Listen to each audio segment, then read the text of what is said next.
The summoning hall erupted when dragons, thunderwolves, and armored lions appeared inside the glowing circles. But when my tamer placed her hand on the final crystal, all she received was me, a spider no larger than her thumbnail, trembling on 8 transparent legs, while 3,000 students laughed loud enough to shake dust from the academy ceiling. I stared up through eyes that did not blink. The world had become a fractured dome of colors and vibrations. Every footstep struck the marble like distant thunder. Every voice rolled through my tiny body. The scent of sweat, polished leather, hot manna, and expensive perfume pressed against senses I had never possessed before. A moment earlier, I had been human. At least I thought it had been a moment. My last memory was rain exploding across a highway, white headlights rushing toward me, and the face of my business partner, Marcus Vale, reflected in the windshield of the truck that killed me. He had stood beneath an umbrella beside the road, watching calmly as the brakes failed. He had cut the lines himself. I remembered understanding everything in that final second. The missing money, the forged signatures, the insurance policy. The way Marcus had smiled when he handed me the keys. Then steel crushed my ribs, glass entered my throat, and darkness swallowed my name. Now I was a spider. Worse, I was a summoned spider. A girl stood inside the circle above me, her pale hand still pressed against the crystal pillar. She wore the midnight blue uniform of the Royal Beast Academy, though hers had been repaired so many times that darker stitches crossed the sleeves like scars.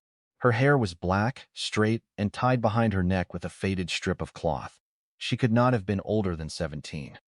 Her name appeared in my mind without anyone speaking it. Bonded Tamer, mana capacity low, bloodline damaged, social rank commoner, current emotional state despair. The information flashed across my vision in thin silver letters, then vanished before I could understand how I had read it. Elena looked down at me. The color slowly drained from her face. "No," she whispered.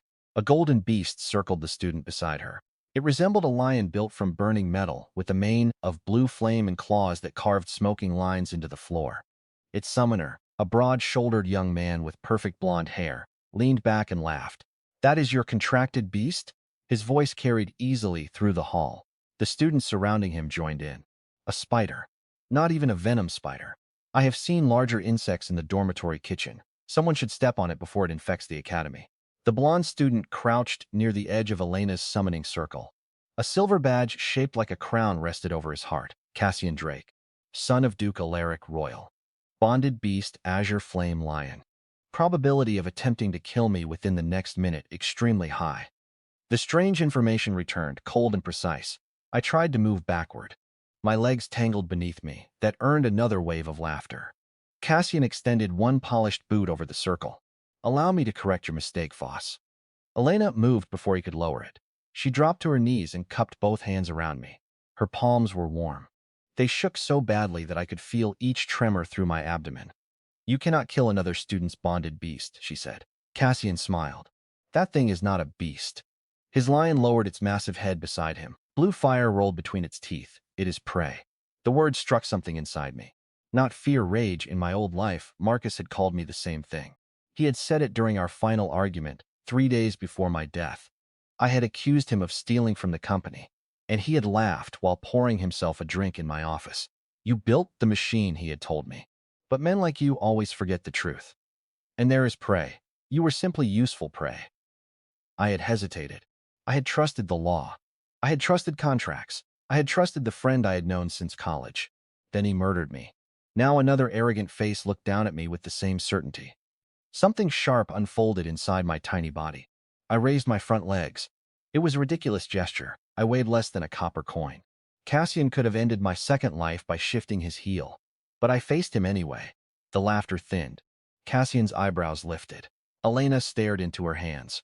For one impossible second, I felt her heartbeat synchronize with mine. A thread of pale light stretched from her chest to my body. It was thin, frayed, and unstable, but through it came a flood of emotion that did not belong to me. Shame, hunger, exhaustion, and beneath all of it, a stubborn refusal to surrender. Elena had expected this ceremony to save her. Instead, she had received the weakest creature in the hall, me. "Master Drake." The voice came from the raised platform overlooking the summoning floor. The laughter died immediately. An old woman stood beside the academy crystal, one hand resting on a black staff. Her silver hair was braided beneath a narrow iron crown. A scar crossed her face from temple to jaw, sealing her left eye. "Professor Mara Thorne."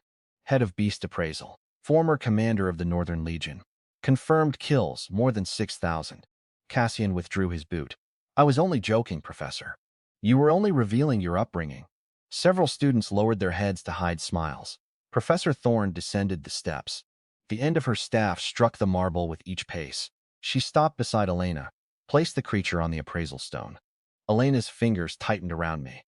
Professor, perhaps the summoning failed. It did not, but my beast has no mana presence.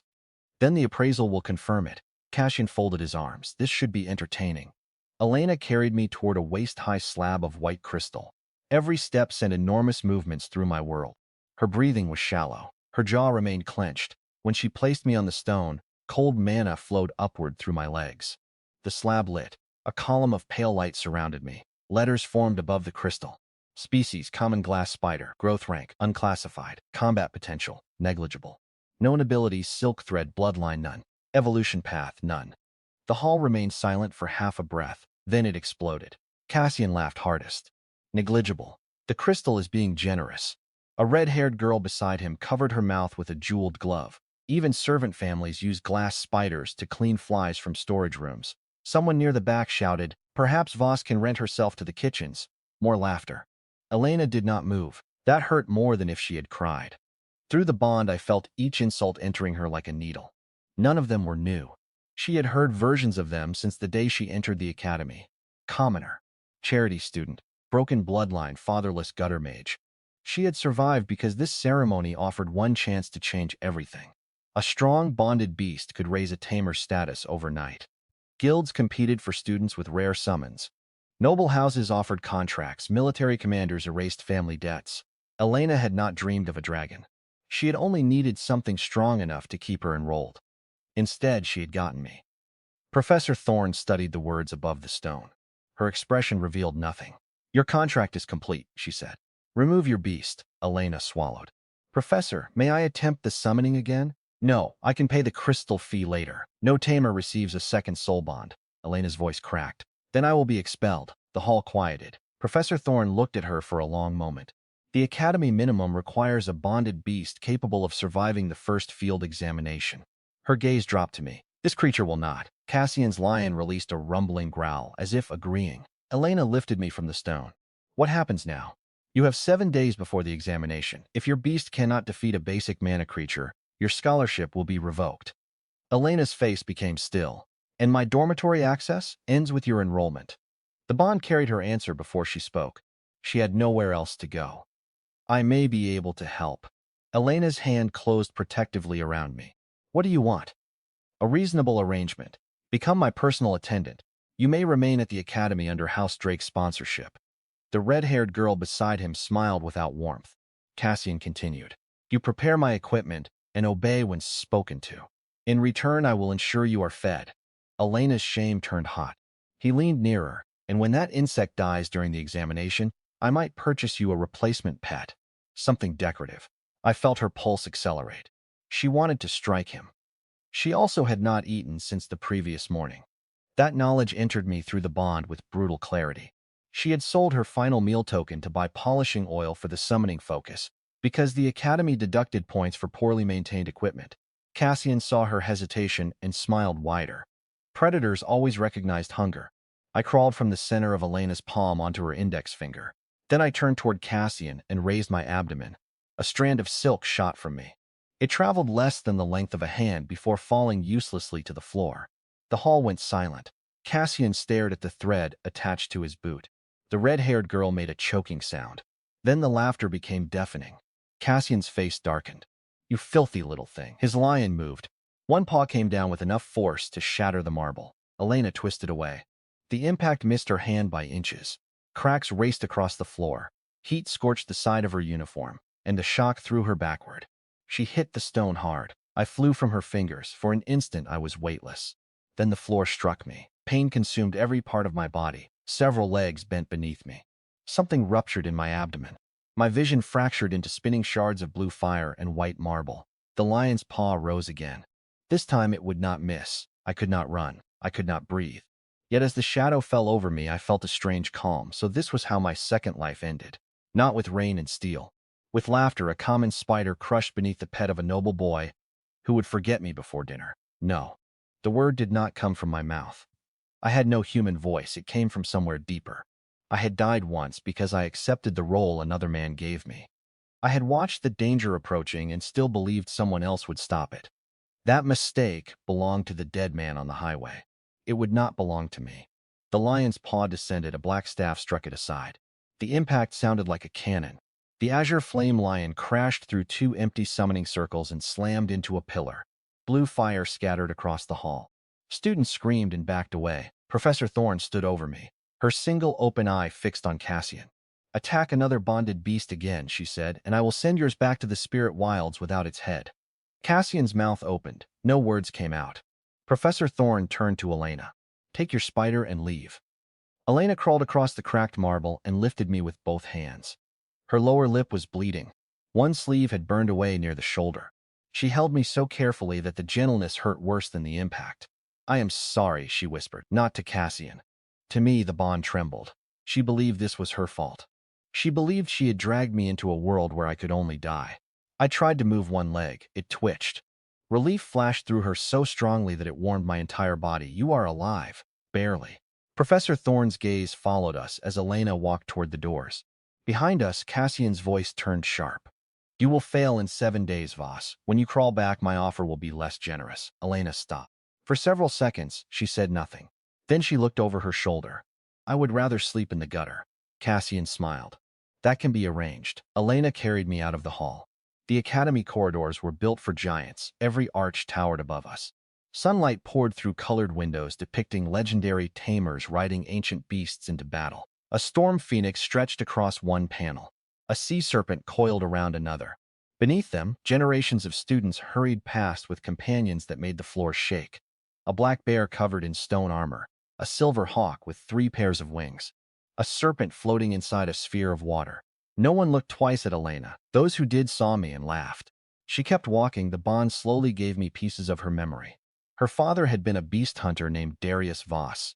He had entered the Black Hollow 7 years earlier with a team from House Drake and never returned. The official report called his death an accident. His debts transferred to Elena's mother. Her mother lasted 4 winters. Elena had buried her outside the southern wall because the city cemetery charged more than she possessed. The academy scholarship had been her final escape. Now 7 days stood between her and the street.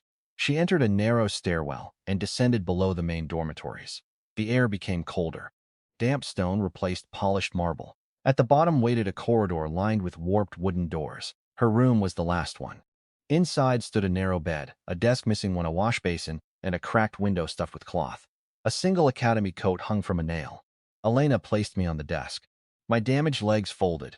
She opened a small metal box and removed a strip and a sewing needle and a vial containing 2 drops of green liquid, her entire medical supply. She poured 1 drop onto my abdomen. Warmth spread through the rupture. The bleeding slowed. The item's identity appeared in my vision. Minor recovery tonic, purity poor. Estimated market value 12 copper crowns. Elena stared at the final drop. Then she used it too. The pain receded enough for me to move. "You should hate me," she said. I turned toward her. She sat on the edge of the bed, shoulders bent. "I pulled you from wherever you belonged and chained your life to mine." The bond tightened at the word chained. I did not feel chained. I felt her hunger, her loneliness, her fear that she would wake tomorrow and find me dead. She pressed both palms against her face. All the others received something magnificent. Her voice fell to a whisper. "And you received me." That surprised me. She believed she had failed me. I crawled forward. Each step sent pain through my bent legs, but I continued until I reached the edge of the desk closest to her. Elena lowered her hands. I raised one front leg. She stared. Slowly, almost uncertainly, she extended one finger. I placed my leg against it. The bond flashed. A pulse of pale light passed between us. For the first time since I had awakened, the silver letters returned in full. Bond compatibility confirmed. Host soul irregularity detected. Death imprint detected. Predatory will confirmed. Evolution authority awakening. My body froze. More words appeared. Infinite evolution system initiated. Available biological material required. Current species, common glass spider. Current level 1 traits, weak silk, minor vibration sense, fragile shell. Evolution potential limitless. I read the final word again, limitless. The room disappeared behind the silver light. My pain no longer mattered. The laughter in the summoning hall no longer mattered. Cassian's lion, the academy examination, the 7-day deadline, none of it mattered in the way it had moments before. I had been given a rule: adapt. Evolve. A soft scratching came from inside the wall. My new senses caught the vibration instantly. Something small moved behind the cracked plaster. It had 6 legs, a hard shell, and a heartbeat that pulsed like a drum. Prey detected. Ash beetle, level 1. Possible traits available after consumption: heat resistance, reinforced shell, crushing mandibles. Elena followed my gaze. Before she could speak, the beetle crawled through a hole beside the desk. It was twice my size. Black plates covered its back. Red heat glowed between them. Its mandibles opened as it smelled my blood. In the summoning hall, I had been helpless. On the highway, I had been betrayed. But here, in this cold room, the world had finally offered me something honest. A stronger creature wanted to eat me. I wanted to eat it first. The beetle charged. I fired my weak thread at its front legs, rolled beneath its snapping jaws, and drove my fangs into the soft joint under its shell. Hot fluid filled my mouth. The beetle thrashed, smashing me against the desk. I held on. It dragged me across the wood. One mandible caught my damaged leg and tore it free. Pain flashed white. Still I held on. Marcus had taught me what happened when prey begged predators for mercy. Cassian had reminded me. I injected everything my tiny body possessed. The beetle slowed. Its legs buckled. Its shell struck the desk once, then it stopped. Silence filled the room. Elena stood frozen beside the bed. I released the corpse. Silver letters burned across my vision. First kill confirmed. Biological material absorbed. Heat resistance acquired. Reinforced shell acquired. Crushing mandibles acquired. Evolution condition satisfied. My remaining legs dug into the wood as fire erupted beneath my skin. The transparent shell covering my body darkened. Cracks raced across it. New limbs pushed through the broken surface, thicker and sharper than before. My fangs lengthened. Heat gathered inside my abdomen without burning me. Elena stepped closer. What are you? I tore free from my old shell and rose beside the dead beetle, twice the size I had been moments earlier. The system answered her question inside my mind: not prey. Not anymore. Elena did not move for several breaths. The dead ash beetle lay between us. Its shell split at the joints where my fangs had entered. Heat shimmered faintly above its body. The room smelled of scorched dust, bitter blood, and something metallic that my new senses found almost pleasant. I hated that last part. I also understood it. The creature had been stronger than me when the fight began. Now part of that strength belonged to me. I tested my new legs. The one the beetle had torn away was already growing back, a pale hooked limb pushing through soft tissue beneath my abdomen. The remaining 7 had thickened. Dark plates covered them from joint to joint. When I pressed one against the desk, the wood gave a soft crack. Elena heard it. Her eyes widened. You changed. I turned toward the discarded shell I had left behind. It looked pathetic, thin, transparent, empty. So did the person I had been on the highway. The thought came without warning. For years, I had believed intelligence made me strong. I had built a logistics company from a rented warehouse and one damaged delivery van. I had negotiated contracts, bought competitors, survived recessions, and convinced myself that being useful made me untouchable. Marcus had understood the world better. Usefulness without teeth was an invitation. This body had teeth now, tiny ones, but they would grow. Elena reached toward me, then stopped before touching my shell. Did the beetle poison you? I crawled onto her finger before she could pull away. The bond opened. I could not speak through it, not exactly, but emotions passed more clearly than words. I sent reassurance, then hunger. Elena blinked. You are still hungry? The system answered in silver. Evolution energy depleted. Additional biological material recommended. Current level 2. Current species embershell spider. Available evolution points 1. Possible trait refinement, silk strength, heat storage, vibration range. The words hovered over Elena's hand. She could not see them. That fact mattered. I looked toward the hole in the wall. More vibrations pulsed beyond it. Small claws, crawling bodies, a whole colony hidden inside the rotten stone. The old desk stood against the wall, leaving a narrow gap behind it. I crawled down one leg and slipped into the darkness. Elena, I heard her say behind me. Wait, I did not. The passage smelled alive. Moisture ran through cracks in the stone. Dust coated every surface. Beetle eggs clung beneath a broken beam like pale pearls. Farther in, red light flickered from the shells of adult ash beetles, moving through a chamber beyond the wall. There were 12. No, 15. My vibration sense mapped them before I saw them. 3 near the eggs, 5 inside a nest of shredded cloth, 6 feeding on a dead rat.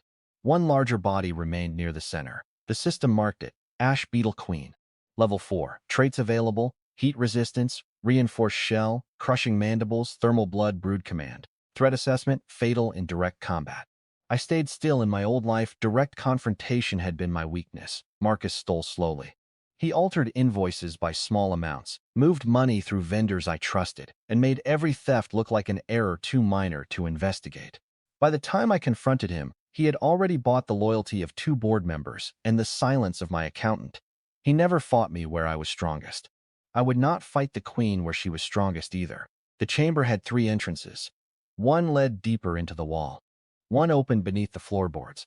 The third was behind me. The beetles relied on heat. I could sense that now. Their glowing blood warmed the stone. Each time one turned, the temperature shifted around it. I also felt the opposite. A thin draft entered through a crack beneath the window. Cold air moved down the wall and across the passage. I climbed. My new claws bit into stone easily. I reached the beam above the egg cluster and anchored a line of silk between 2 nails. Weak silk, the system had called it. It would have to improve. I spent the evolution point. Trait refinement selected. Silk strength increased. The change struck my abdomen like a clenched fist. New glands swelled. The next strand emerged thicker, darker, and far more adhesive. I built quickly. 1 line became 5. 5 became a net. I placed it where the cold draft narrowed between 2 stones, then descended toward the edge of the nest. The nearest beetle sensed me. Its mandibles clicked. I scraped 1 claw across the wall. The vibration traveled directly into the colony. Every adult beetle turned, then I ran. The first 2 followed. Their shells scraped stone. Heat rolled behind them. I crossed the web. They did not. Both hit the silk and twisted violently. The threads stretched but held. Their glowing bodies pressed against each other, trapping their legs. I attacked the joint beneath the first shell. My new mandibles closed. The difference was immediate. Before, I had needed to inject venom and cling while the beetle fought. Now the joint cracked under 1 bite. Hot blood flooded my mouth. The system chimed. Biological material absorbed. Heat storage increased. I tore free and bit the second. Behind them, more beetles entered the passage. They climbed over their dying kin. Too many. I retreated up the wall as the first line snapped. 3 beetles reached the cold draft. Their heat dimmed slightly. Enough. I dropped onto the back of the lead creature, drove my fangs between its plates, and released stored heat into the wound. Its blood flashed. The beetle convulsed. Steam burst from its joints. A thermal reaction. Interesting. I jumped away before it exploded. The body struck the passage and rolled into the 2 behind it, blocking the path. I attacked from above. Then another. The colony had numbers. I had position. That was how empires were built. Not by strength alone. By understanding where strength became useless. The queen entered the passage after the 6th beetle died. She was larger than Elena's fist. Her shell was black at the edges and molten red across the center. 2 heavy mandibles opened beneath a crown of hooked plates. Heat poured from her so intensely that the surrounding dust began to smoke. The smaller beetles parted for her. Brood command. She did not charge blindly. Her front legs struck the wall in a precise rhythm, a signal. The remaining beetles split into 2 groups. One climbed toward me. The other moved beneath the floorboards to circle around. Clever. I almost admired her. Then the floor shook. Elena was dragging the desk away from the wall. Light entered the passage. The queen recoiled. The smaller beetles scattered. I climbed through the opening as Elena pulled the desk aside. There you are. Her relief lasted until she saw the colony. The ash beetle queen came through the crack behind me. Elena stumbled backward. The queen's body struck the floor with a hiss. Heat blackened the wood beneath her feet. The surviving beetles poured out after her. Elena reached for the cracked wash basin. No weapon, no trained beast. Only me. I moved between her and the queen. The bond tightened. Fear entered me from Elena, followed by a desperate command. Run, she was telling me to save myself. I refused. The queen charged. I fired silk at the ceiling beam. The line caught. I pulled myself upward as the mandibles snapped beneath me. The queen crashed into the bed frame. Wood splintered. Elena jumped aside. I swung behind the queen and landed on her shell. My fangs struck. They did not penetrate. The reinforced plates were too thick. The queen twisted with astonishing speed. One hooked leg caught me and hurled me across the room. I struck the wall. Pain flashed through my new shell, but it held. Reinforced shell successful. Elena grabbed the metal box from the desk and threw it. The lid struck the queen's head. It did no damage, but the queen turned toward her. That was unacceptable. I launched silk across the room. One strand wrapped around the queen's rear leg. Another caught the bedpost. A third anchored beneath the desk. She dragged all three without slowing. I needed a weak point. The system did not give me one, so I watched. The queen's plates shifted each time she released heat. A narrow seam opened along the underside of her abdomen. It lasted less than a heartbeat. Too brief for a direct strike. Not too brief for a trap. I climbed the wall and pulled a long strand of silk behind me. The queen followed, smashing into the plaster below. Elena understood before I did. She grabbed the wash basin. When the queen turned, Elena slammed the basin down over her body. The metal bowl rang. The queen thrashed beneath it. Heat reddened the iron almost instantly. Elena pressed both hands against the top. Her skin began to burn. I felt it through the bond. "Do it," she gasped. I crawled beneath the edge. Darkness surrounded me. The queen's heat filled the basin like an oven. My newly acquired resistance protected me, but only barely. The tips of my legs smoked. She released another thermal pulse. The seam beneath her abdomen opened.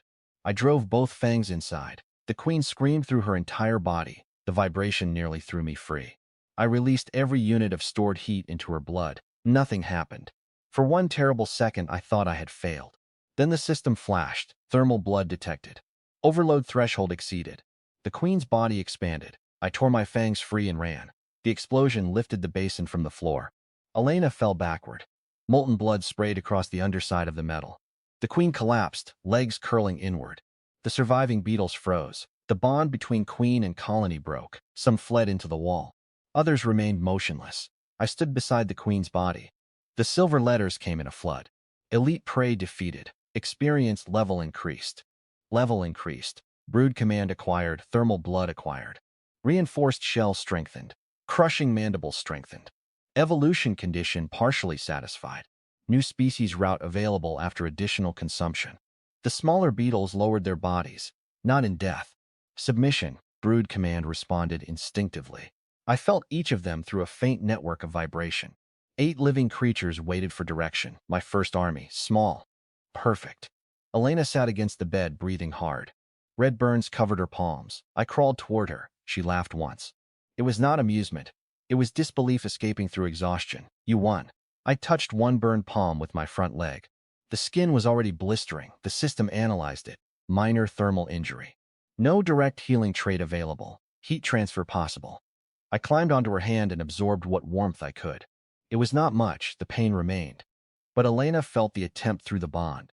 Her expression changed. "You were protecting me." Of course I was. She had spent her final medicine on me. She had stood between me and a lion. She had pressed burning metal onto a monster because I needed 1 second to kill it. Loyalty had been cheap in my old life. People spoke of it until money appeared, then discovered more flexible definitions. Elena had nothing. That made what she gave impossible to counterfeit. I returned to the queen's corpse.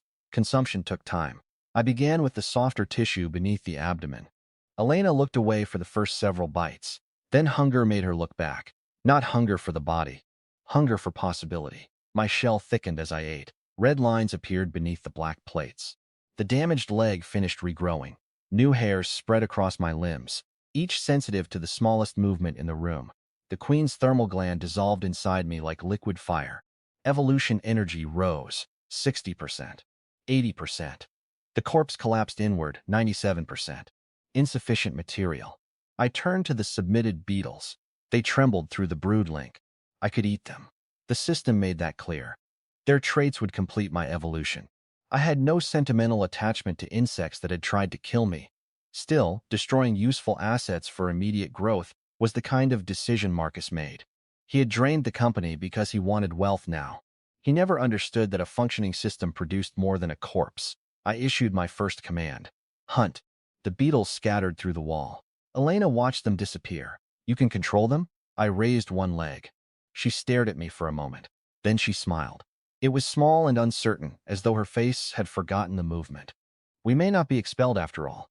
The academy bell rang from above, 3 slow notes. Evening meal. Elena's smile vanished. She had no meal token. I felt the hunger return through the bond. Sharper now. Her body had burned energy during the fight. Her hands shook when she tried to stand. I crawled onto her shoulder. She glanced at the dead queen. No, I had not suggested she eat it. At least I did not think I had. The bond carried her disgust, and beneath it, practical consideration. I respected that. She tore a strip from the ruined bedsheet and wrapped her palms. Then she took a small clay cup from beneath the desk and shook it. 2 copper coins fell out. That will buy half a loaf. She looked at me and perhaps a cricket. I sent a fence through the bond. She laughed again. This time it was real. The sound changed the room we left together. The lower dormitory corridor was nearly empty. At the stairwell, we passed 2 students returning from the dining hall with their beasts. One was a heavy-set boy named Owen Brask. His companion was a gray tusk boar wearing a brass collar. The other was a narrow-faced girl with yellow ribbons woven through her hair. Livia Crane. Bonded beast, marsh viper. Both had been in the summoning hall. Owen noticed me first. Livia leaned closer. No, too large. Elena kept walking. Owen blocked the stairwell. Professor Thorne said bonded beasts are not allowed inside food service areas unless they are registered above vermin class. His boar snorted. Livia smiled. Perhaps she plans to sell it to the cook. The marsh viper lifted its head from around her shoulders. Green scales shifted beneath the lantern light. The system marked it. Level 5 venom glands advanced, heat sensitivity moderate. Jaw strength low. Owen looked at Elena's bandaged hands. What happened? Did your pet bite you? Elena said nothing. That encouraged him. Cassian said House Drake may sponsor you. Livia's smile sharpened. He also said you rejected him. That was brave. The tone made the word an insult. Owen leaned against the wall. Stupid but brave. The boar stepped sideways, sealing the passage. I felt Elena's anger. More importantly, I felt her fear. Academy rules protected noble students more than scholarship students. If she struck Owen, he would report her. If her beast attacked, I could be destroyed by order of the faculty. Predators did not always use claws. Sometimes they used systems. I crawled from Elena's shoulder onto the wall. Livia watched me. Look, it thinks it can escape. Her viper's tongue flicked.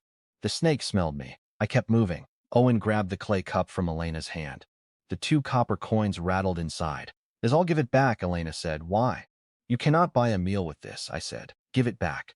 His expression hardened. What will you do if I refuse? A vibration reached me from inside the wall. One of my beetles had returned.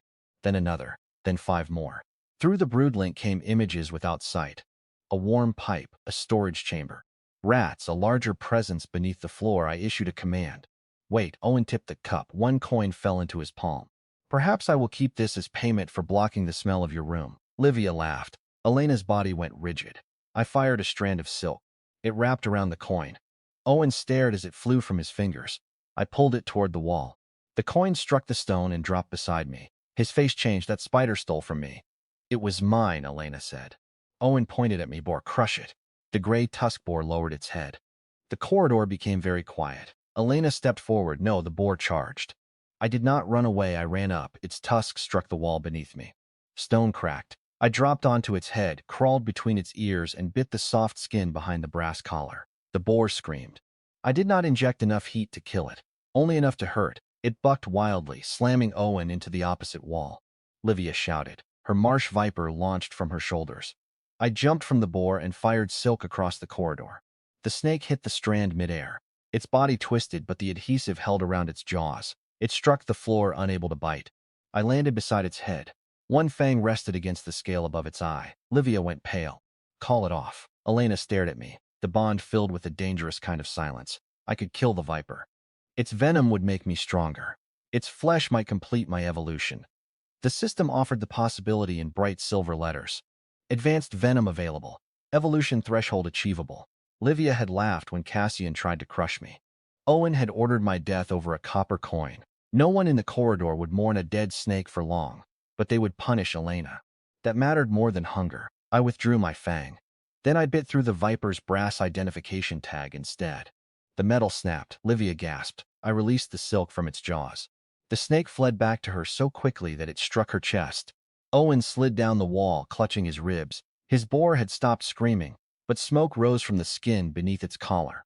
Elena walked to the fallen coin. She picked it up, then she held out her hand. Owen stared at her. The other one, she said. He gave it back. No one laughed. We continued up the stairs. At the top, Elena whispered, You could have killed them. I sent agreement. But you did not agreement again. Because of the rules, partly. I touched the side of her neck. The bond answered for me. Because of her. Elena looked away. Her eyes shone, but she did not cry. The dining hall had closed by the time we reached it. A servant locked the main doors while students carried trays past us. roast chicken, buttered potatoes, thick onion soup, fresh bread. Every scent entered my body with brutal clarity. Elena stood still until the last student disappeared. Then she turned toward the outer courtyard. We will buy the half loaf. The market stall near the academy gate was closing. The baker looked at Elena's 2 coins and cut a small piece from a stale brown loaf. He saw me on her shoulder. He is my bonded beast. The baker laughed. Then your bonded beast can pay. Elena took the bread. She broke it in half. One piece was larger. She offered it to me. I stared at her. Spiders did not eat bread. At least ordinary spiders did not. The system biological value. Minimal evolution energy. Edible. I pushed the larger piece back toward her. She frowned. You fought twice today, so had she. I pushed harder. The bread nearly fell. Elena caught it and sighed. Fine, we share equally. She tore both pieces again until they matched. I ate because refusing would worry her. The bread was dry and nearly tasteless. It was also the first meal anyone had shared with me in either life without wanting something in return. We sat beneath the academy wall while sunset turned the towers red. Students crossed the courtyard with powerful beasts at their sides. Some looked at us. None approached. For the first time, their distance did not feel like contempt. It felt like caution. A beetle emerged from a drainage crack near my feet. Through the brood link came new information. The colony had found prey. Many prey. Beneath the academy's eastern storage building, rats had carved tunnels around a leaking mana conduit. The energy had changed them. Mana rats, levels between 2 and 6. One much larger creature ruled the nest. Iron Jaw Rat King, level 8. Traits available: rapid regeneration, mana scent, iron teeth, muscular density. Evolution probability after consumption. I became still. Elena noticed. What is it? The beetle turned toward the eastern building. I followed its movement. A locked structure stood beyond the training yard, guarded during the day but dark now. Wooden crates were stacked beneath its covered entrance. A sign above the doors read Academy Provisions. Elena understood the direction of my attention. No, I looked at her. That storehouse is restricted. I kept looking. If we are caught, they will expel me before the examination. I crawled onto her wrist. The bond opened. Hunger moved between us, not just mine. Hers. Then I sent the image the broodlink had given me. Dark tunnels. Glowing rats, a huge shadow with metal teeth. Elena's face tightened. You want to hunt? Yes, tonight, yes. She looked toward the academy towers. 7 days. A rank 8 creature. Spider the crystal had called negligible. The risk was obvious, so was the alternative. Elena stood. We do not enter the storehouse. I waited. We enter beneath it. The beetle led us along the outer wall. Night settled over the academy. Lanterns flickered to life in the upper windows. Somewhere beyond the training field, a thunder beast roared during an evening exercise. Elena moved through the shadows with surprising skill. Her father had taught her. That memory entered me through the bond as we crossed behind a hedge. Elena Voss had once told her, a weak hunter who understands the ground is more dangerous than a strong hunter who believes the ground belongs to him. I liked her father. We found the drainage opening beneath a loose iron grate. Elena lifted it with both bandaged hands. Cold air rose from below. The tunnel was too narrow for her, perfect for me. She crouched beside the opening. I will wait here. I climbed onto the edge. If anything feels wrong, come back. I looked down. The darkness pulsed with movement. Dozens of bodies. Sharp teeth scraping stone. At the center, something heavy shifted and sent a vibration through the earth powerful enough to tremble in Elena's fingers. The system filled my vision. Hidden nest discovered. Estimated enemy count 43. Elite predator detected. Evolution route available. Ember shell spider may evolve into one of 3 forms after sufficient consumption. Ash fang stalker. Crimson unknown mutation. The third option was covered in black symbols. Locked condition detected. Consume a creature at least 4 levels above current level without assistance. Target identified. Iron Jaw Rat King. Level 8. Elena could not see the words, but she felt my decision. You are going after the largest one. Yes, that is a terrible plan, probably. She lowered her forehead until it almost touched mine. Come back anyway. I descended into the tunnel. Behind me, the grate slid into place. Ahead, 43 heartbeats turned toward the sound. Then a pair of iron jaws opened in the dark. The first rat came from the left. I felt it before I saw it. Its claws struck the tunnel floor in 4 rapid beats. Its whiskers brushed the wall. Its heartbeat quickened when it caught my scent. Then it lunged from the dark. The creature was larger than a house cat. Gray fur hung in wet clumps across its body, and pale mana glowed beneath the skin around its throat. Its front teeth were long enough to pierce my entire abdomen. I fired silk at the ceiling and pulled upward. The rat's jaws snapped beneath me. I dropped onto its back. My mandibles closed around the base of its neck, but the fur was dense and the skin beneath it was thicker than the ash beetle queen's joints. The rat twisted hard, throwing its body against the wall. Stone struck my shell once, twice. On the third impact, a crack spread across one of my rear plates. I released my grip before it could crush me. The rat spun. I fired silk across its eyes. It clawed at its face. I moved under its jaw and drove my fangs into the soft flesh there. Heat entered the wound. The rat screamed. The sound rolled through the tunnels and woke everything. Dozens of heartbeats accelerated. The rat slammed its head into the floor, trying to crush me beneath its chin. I pulled sideways at the last instant. One tooth scraped my shell and tore away a strip of armor. I injected more heat. Its mana reacted. Blue light flashed under its skin. The creature convulsed and collapsed. The system appeared. Mana rat defeated. Mana scent acquired. Rapid digestion acquired. Evolution energy increased. Current level 5. The dead rat's body became a map. Every odor in the tunnel separated into clear layers. Rot. Old grain. Academy alchemical waste. Living bodies. I could smell the mana inside each rat now. Some carried only faint traces. Others burned like small lanterns. At the center of the nest, the Rat King smelled like a furnace made from blood and metal. The other rats were coming. I dragged the first corpse into a narrow crack before they reached me. It barely fit, but that was the point. A group of 6 entered the passage. Their bodies blocked one another. The lead rat found the blood trail and pushed forward. The ones behind it pressed harder, eager to feed. I waited above them. When the first rat reached the corpse, I released the silk lines I had anchored between the walls. A net dropped across the group. The rats thrashed. The tunnel became teeth, claws, and screaming. They were stronger than the beetles. They were also panicking. Panic destroyed coordination. I moved through the web. One bite beneath an ear, heat. A slash through an eye. Silk around a throat. A rat tore free and caught my rear leg between its teeth. The limb snapped. I turned and bit through its tongue. Its mouth filled with blood. It released me.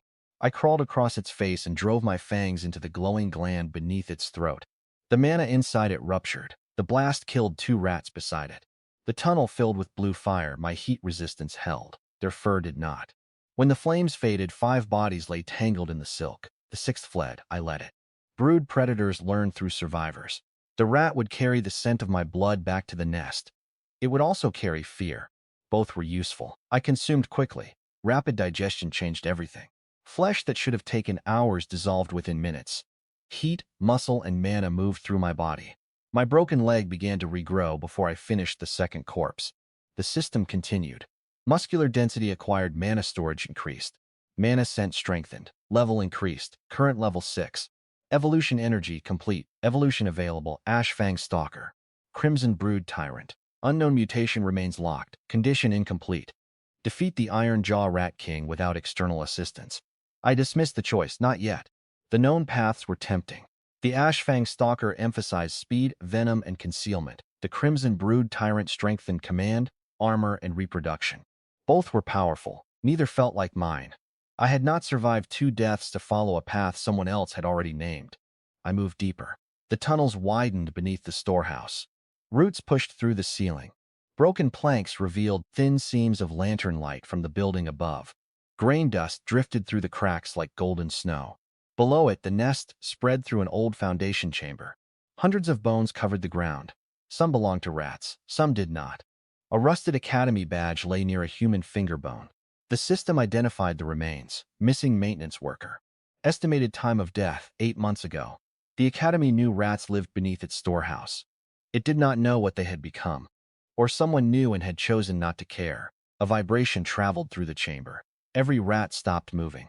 The king was coming. Smaller creatures retreated into side tunnels. Bodies pressed low to the earth. Even the strongest among them avoided the center. 2 iron teeth emerged first. Each was longer than my body. Then the head followed. The Rat King was not merely oversized. Mana had distorted it into something built for killing.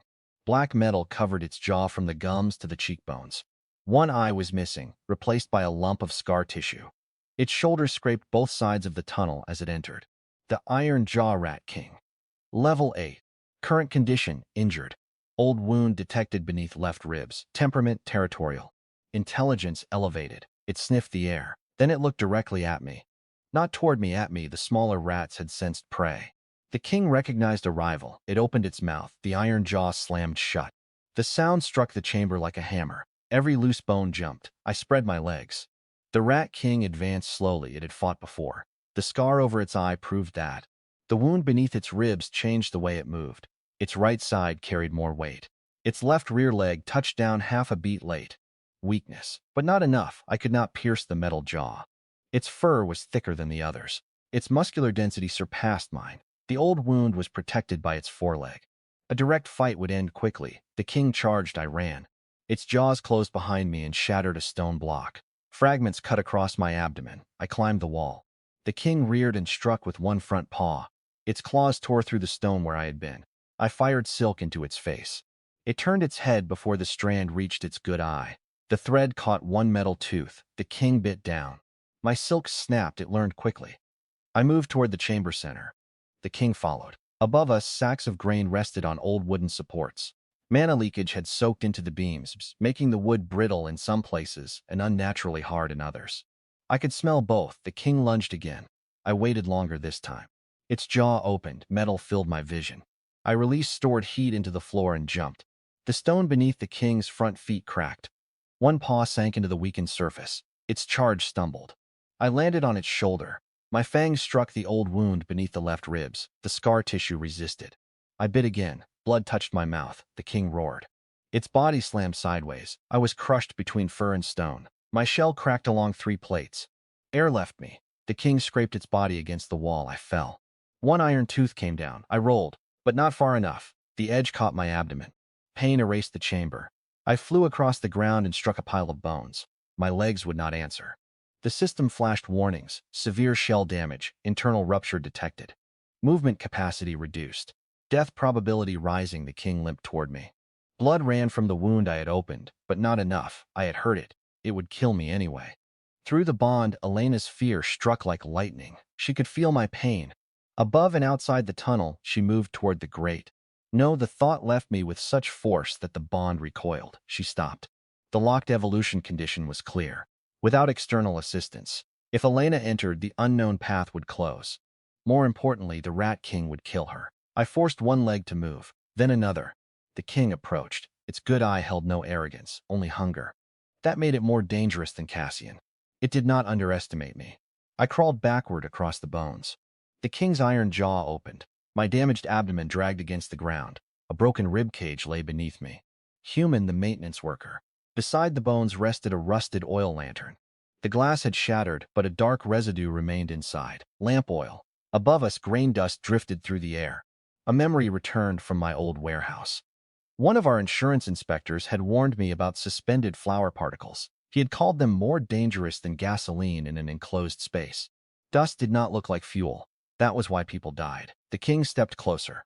I turned and ran toward the support beams. My movement was slow. Too slow. The jaws closed behind me. One tooth tore away another plate. I climbed the nearest beam.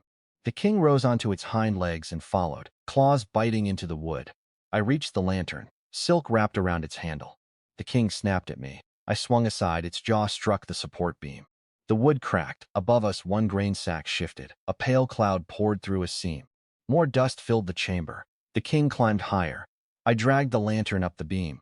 Its claws tore splinters from the wood. I could feel Elena through the bond. She understood nothing of the plan. Only that I was dying.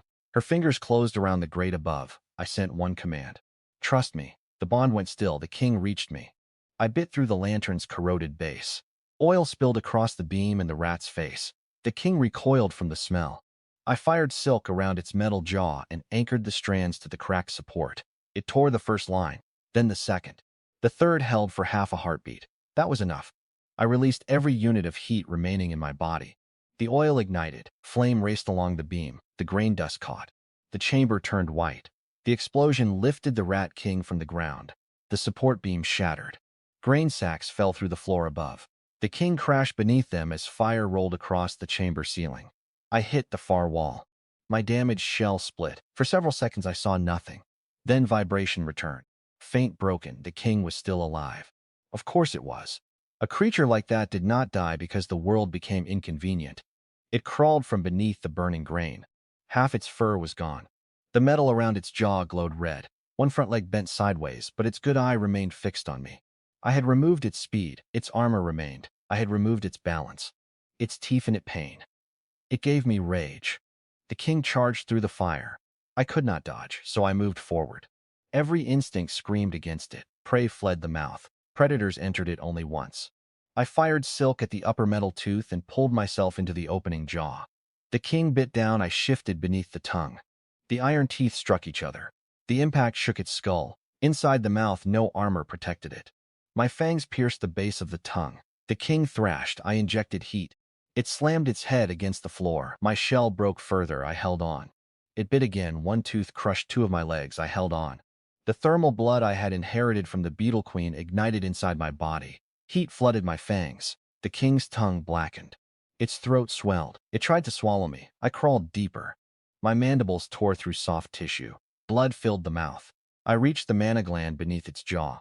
The system identified it. Dense mana core, unstable from trauma. Consumption possible. I bit down. The core cracked. Power entered me like a storm. The rat king froze. Blue light poured from its eye, ears, and throat. Then its body collapsed. I remained inside its mouth until the final heartbeat stopped. The system filled my entire vision. Elite predator defeated. Level difference condition satisfied. External assistance absent. Iron jaw rat king consumed. Iron teeth acquired. Rapid regeneration acquired. Muscular density strengthened. Mana scent strengthened. Dense mana core acquired. Evolution authority expanded. Current level 8. Unknown mutation available. Name Abyss Weaver. My body dissolved. There was no pain at first, only absence. My legs vanished. My shell became liquid. The rat king's mouth disappeared around me as black silk poured outward, covering the body from within. Threads filled its throat, wrapped its bones, and spread across the burning chamber. Then pain returned all at once. 8 new limbs pushed from the mass. Each was longer than Elena's forearm. Armor formed over them in overlapping black plates. Crimson lines burned beneath the shell, but blue mana flowed between them now, cooling the heat into something denser. My fangs curved downward. Metal grew along their edges. New eyes opened. Not 2. Not 8. Dozens. Tiny points of perception spread across the silk, filling the chamber. Every thread became a nerve. Every vibration became sight. The evolution completed. Current level 8. Size class, juvenile predator. Traits, abyss silk, thermal blood, iron fangs, rapid regeneration, mana scent, reinforced shell, brood command, web domain. Unique ability acquired, adaptive consumption. Consumed traits may merge, refine, or mutate without fixed limit. I crawled from the rat king's mouth. My new legs struck the stone with weight. The smaller mana rats fled. I lifted one limb. Abyss silk spread across 3 tunnel entrances before they reached them. The threads were no longer pale or fragile. They were black, almost invisible, and strong enough to cut fur when the rats struggled. I could kill all of them. The thought came easily, too easily. The Abyss Weaver's instincts were colder than those of the ember shell spider. Every living thing around me appeared as material, muscle, venom, bone, mana, useful components waiting to be collected. Then Elena's voice entered through the bond. Not words, my name. She did not know what to call me, so she sent the feeling she associated with me. Stubborn, protective, hungry. The predatory haze thinned. I looked at the trapped rats. Some were young, some were injured. None had followed the king by choice. I issued a command through brood authority, submit or leave. Most fled when the silk released them. 7 remained. They lowered their heads. The surviving ash beetles entered the chamber through the side tunnels. They gathered behind me, beetles and rats. My army had diversified. I climbed toward the grate. The evolution had made the tunnel feel smaller. My legs reached from wall to wall in narrow passages.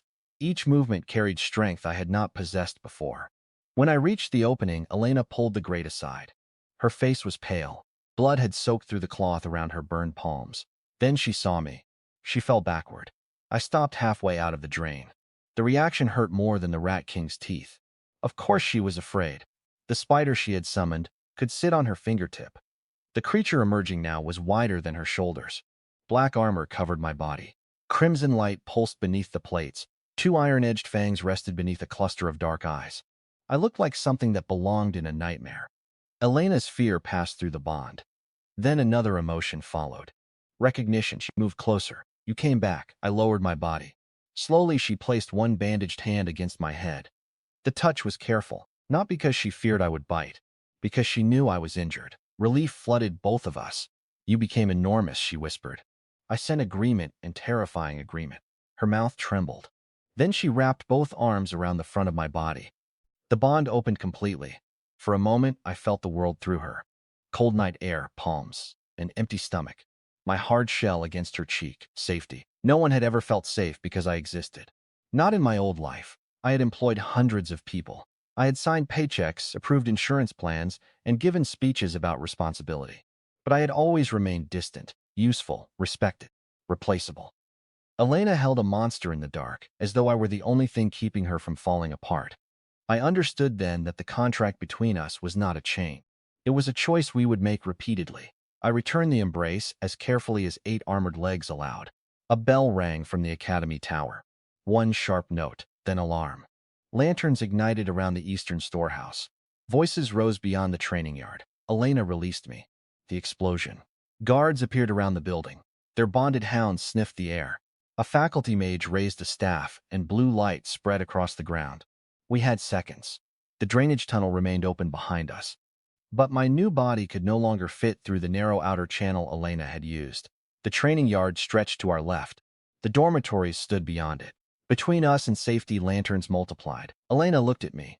I cannot hide you. I studied the wall. Abyss silk gathered beneath my abdomen. An idea formed.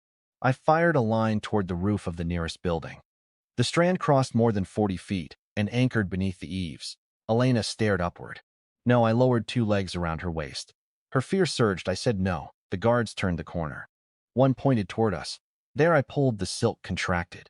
We left the ground. Elena buried her face against my shell as we rose over the courtyard wall. Wind tore at her uniform. My legs struck the building's stone surface, and I climbed vertically with her held beneath me. Below, guards shouted. A hound released a cone of fire. It struck the wall behind us. I reached the roof and moved across the tiles. Elena looked down once. She immediately stopped looking down. You could have warned me. I sent apology. She felt no sincerity in it. Despite everything, she laughed. We crossed 3 rooftops before reaching the lower dormitory wing. I anchored silk outside Elena's cracked window and descended. The room was darker than we had left it. Also occupied, a figure sat at the desk. Professor Mara Thorne rested both hands on the top of her black staff. Her single eye moved from Elena to me. She studied my new body without surprise. That was the most alarming part. Elena froze. Professor. Mara looked toward the torn bed, the blood on the floor, and the shell I had discarded after my first evolution.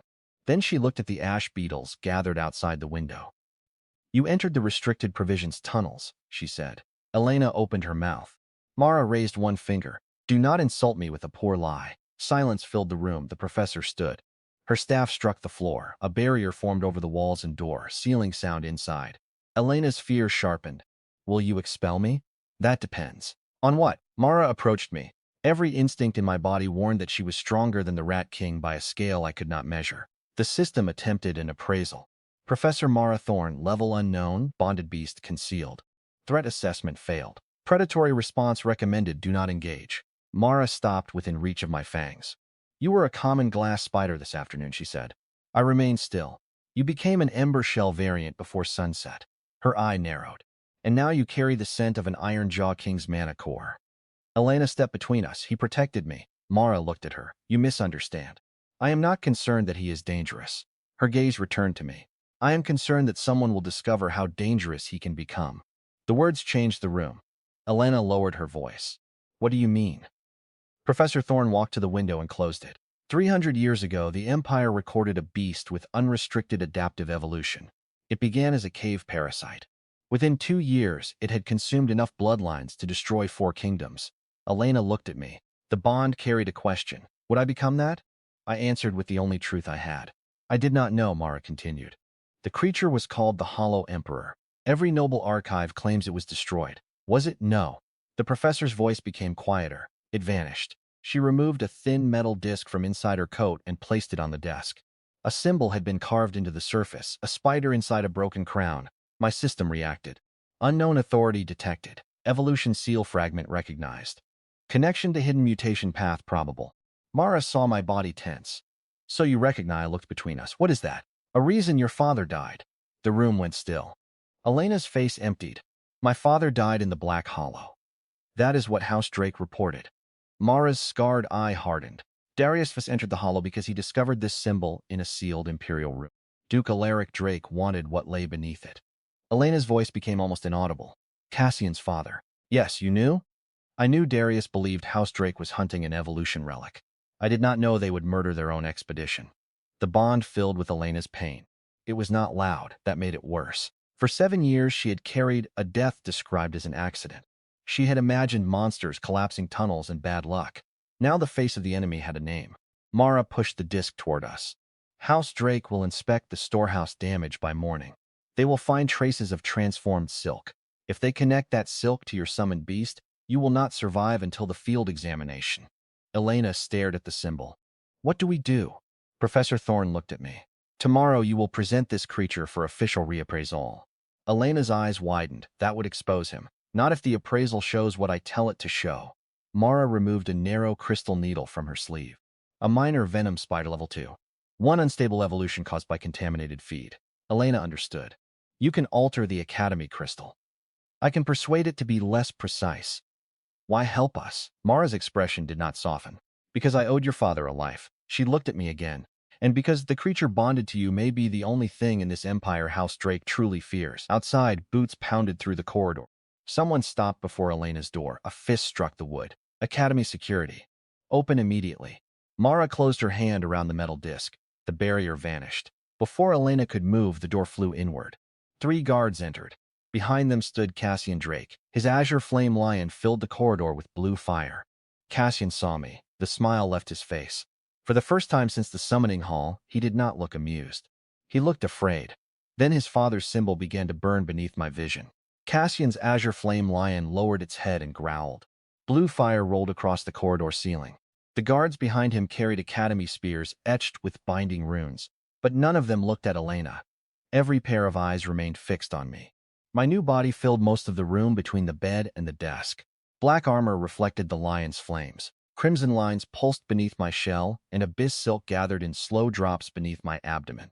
Cassian stared at the iron edges of my fangs. That is not the creature she summoned. Professor Thorne did not turn. Your powers of observation continue to improve. Cassian's expression tightened. He stepped into the room. The lion followed. Its paws scorched the floorboards. The beast was larger than the Rat King, stronger and far better trained. Heat rolled from its mane in controlled waves instead of wild bursts. The system examined it again. Level 12. Bloodline, Noble Fire Beast. Primary traits, Azure Combustion, Reinforced Muscle, Flame Mantle, Predator's Roar. Current emotional state, Aggression under restraint, Bond Obedience, High. Threat Assessment, Lethal. Cassian pointed toward the shattered room. There was an explosion beneath the provisions building. Security found transformed silk in the tunnels. Then witnesses saw something climbing the dormitory walls. Professor Thorne leaned lightly on her staff. How fortunate that your investigation brought you directly to the poorest student in the academy. Cassian ignored her. His attention moved to Elena. You rejected my protection this afternoon. Elena stood in front of me despite the heat. I did, and now you are hiding an illegal beast. He is bonded to me. That thing could not have grown naturally. The metal disc in Professor Thorne's hand burned beneath my vision. Silver symbols traced across my sight, connecting its carved spider to the hidden mutation inside me. Evolution seal fragment. Proximity response active. New objective available. Absorb the fragment. Potential result unknown. I stayed still. Taking it now would expose everything. Cassian moved closer. Order it to not answer. I said order it. He is not attacking anyone. Not yet. The words carried more fear than authority. Cassian had seen me as something small enough to crush. Now he was trying to force the world back into that shape. I understood the impulse. Marcus had done the same thing when I confronted him with the missing accounts. He had smiled, poured a drink, and spoken to me as though I were still the trusting partner he had manipulated for years. Predators became clumsy when prey changed. Cassian's lion stepped forward. My legs spread. Abyss silk stretched between my claws. The beast's pupils narrowed. Professor Thorne struck the floor with her staff. The sound stopped both of us. No bonded beast fights inside this room. Cassian turned toward her. With respect, Professor, Academy regulations authorize security to restrain any unregistered mutation, then register it. His mouth tightened. You cannot seriously believe that creature is safe. Mara's voice went cold. I have met your family. My standards for safety are flexible. One guard looked down to hide his reaction. Cassian did not laugh. He raised his left hand. A silver command band circled his wrist. House Drake's crest had been engraved into it, a winged spear above a burning crown. The symbol on the disc responded. Heat passed through my system. The two marks were connected, not identical. The crest represented House Drake. The spider inside the broken crown represented what they hunted. Cassian followed my gaze to his wrist. For one instant, confusion entered his face, then recognition. He covered the band with his sleeve. Too late. Professor Thorne saw him do it. Her single eye sharpened. Why are you wearing an expedition seal? Cassian's posture changed, only slightly. But the fear vanished. My father gave it to me. For what purpose? Against what? Cassian smiled. You ask many questions for someone who already knows the answers. The corridor became silent. The guards shifted. This was no longer an academy dispute. Elena felt it too. The bond between us tightened. Mara stepped forward. Leave the room, Cassian. He looked at her for a long moment. Then he laughed softly. You cannot hide it. I am not hiding anything. The crystal recorded a common glass spider. That creature carries at least 3 altered bloodlines. Mana contamination produces unstable growth. Not like this. Cassian's gaze moved over my body with growing certainty. My father told me what to watch for. Professor Thorne's hand closed around her staff. What exactly did Duke Alaric tell you? Cassian's smile widened. That the Hollow Emperor would return through a weak bond. Elena went still. The words struck her through the history Mara had revealed. Her father, the Black Hollow, the evolution relic. House Drake had not merely stumbled onto the same secret. They had been waiting for it. The guards glanced at one another. None appeared to understand the meaning, but all understood Cassian had said too much. Professor Thorne's voice became quiet. You should not know that name. My family has known it longer than yours. Mara's scar seemed deeper in the blue firelight. Cassian extended his hand toward Elena. Come with me. No, this is not an invitation. His lion's flames intensified. I felt Elena's fear. Then her anger rose over it. You tried to kill him when he was smaller than your thumb. Cassian's jaw tightened. It would have prevented this. You were laughing. So were 3,000 others, but only you tried to crush him. The bond carried the cruelty of that memory back into me. The paw descending, the marble cracking, Elena's hands closing around my broken body. Cassian saw me move, his command hand lifted, the lion roared. The sound struck the room like a physical blow. Predator's roar, my body froze. The ability was not mere noise. Mana entered my nervous system and forced submission into every limb. The smaller beast inside me remembered claws, teeth, and larger shadows. My legs buckled. Cassian saw it there. His voice became confident again. It knows what it is. Elena turned toward me. Through the bond, she felt the paralysis. She also felt my rage. I forced one leg upright. The lion roared again. My shell shook. A second leg rose. Hostile influence detected. Predatory while resisting. Adaptive consumption analyzing mana pattern. Acquisition impossible without direct contact. I needed the roar inside me, not only around me. Cassian stepped closer while I struggled. His fear had become pleasure. Still think it is magnificent us. Elena moved between us. He struck her. His gloved hand crossed her face so quickly that even the guards reacted too late. The sound broke something in me. Elena fell against the desk. Blood appeared at the corner of her mouth. The bond exploded. My body moved before thought returned. Abyss silk shot across the room. Cassian raised his arm. The thread wrapped around his command band and tightened. The lion lunged. Professor Thorne's staff struck its shoulder, but the beast twisted around the blow and came for me. Blue fire filled its jaws. I pulled Cassian toward me. His boots left the floor. The lion stopped its attack to avoid burning its master. That hesitation was enough. I crossed the room in one leap. My front legs struck the lion's mane. Flame swallowed me. Heat resistance screamed under the pressure. The blue fire was not ordinary flame. It burned mana first and flesh second. My shell blackened. Still, I drove my fangs into the lion's shoulder.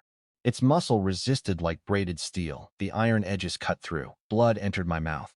Azure flame entered with it. The system flooded my vision. Noble fire bloodline detected.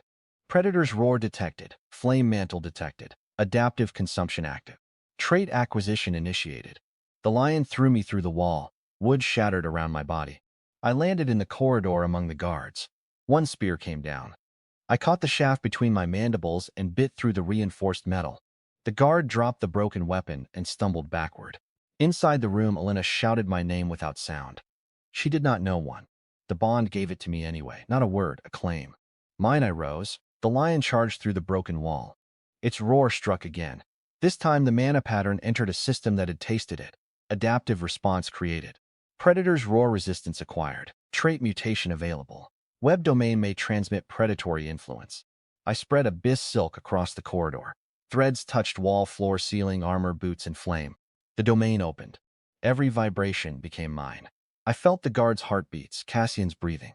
Elena's pain, Professor Thorn's controlled anger. The lion entered the web. I sent the roar back. No sound left my body. The vibration traveled through every thread at once. The guards collapsed to their knees. Cassian's face drained. His lion stumbled. For 1 second, the level 12 beast looked at me and remembered fear. I attacked. My first leg struck its jaw aside. My second wrapped around its throat. My fangs stopped above its eye.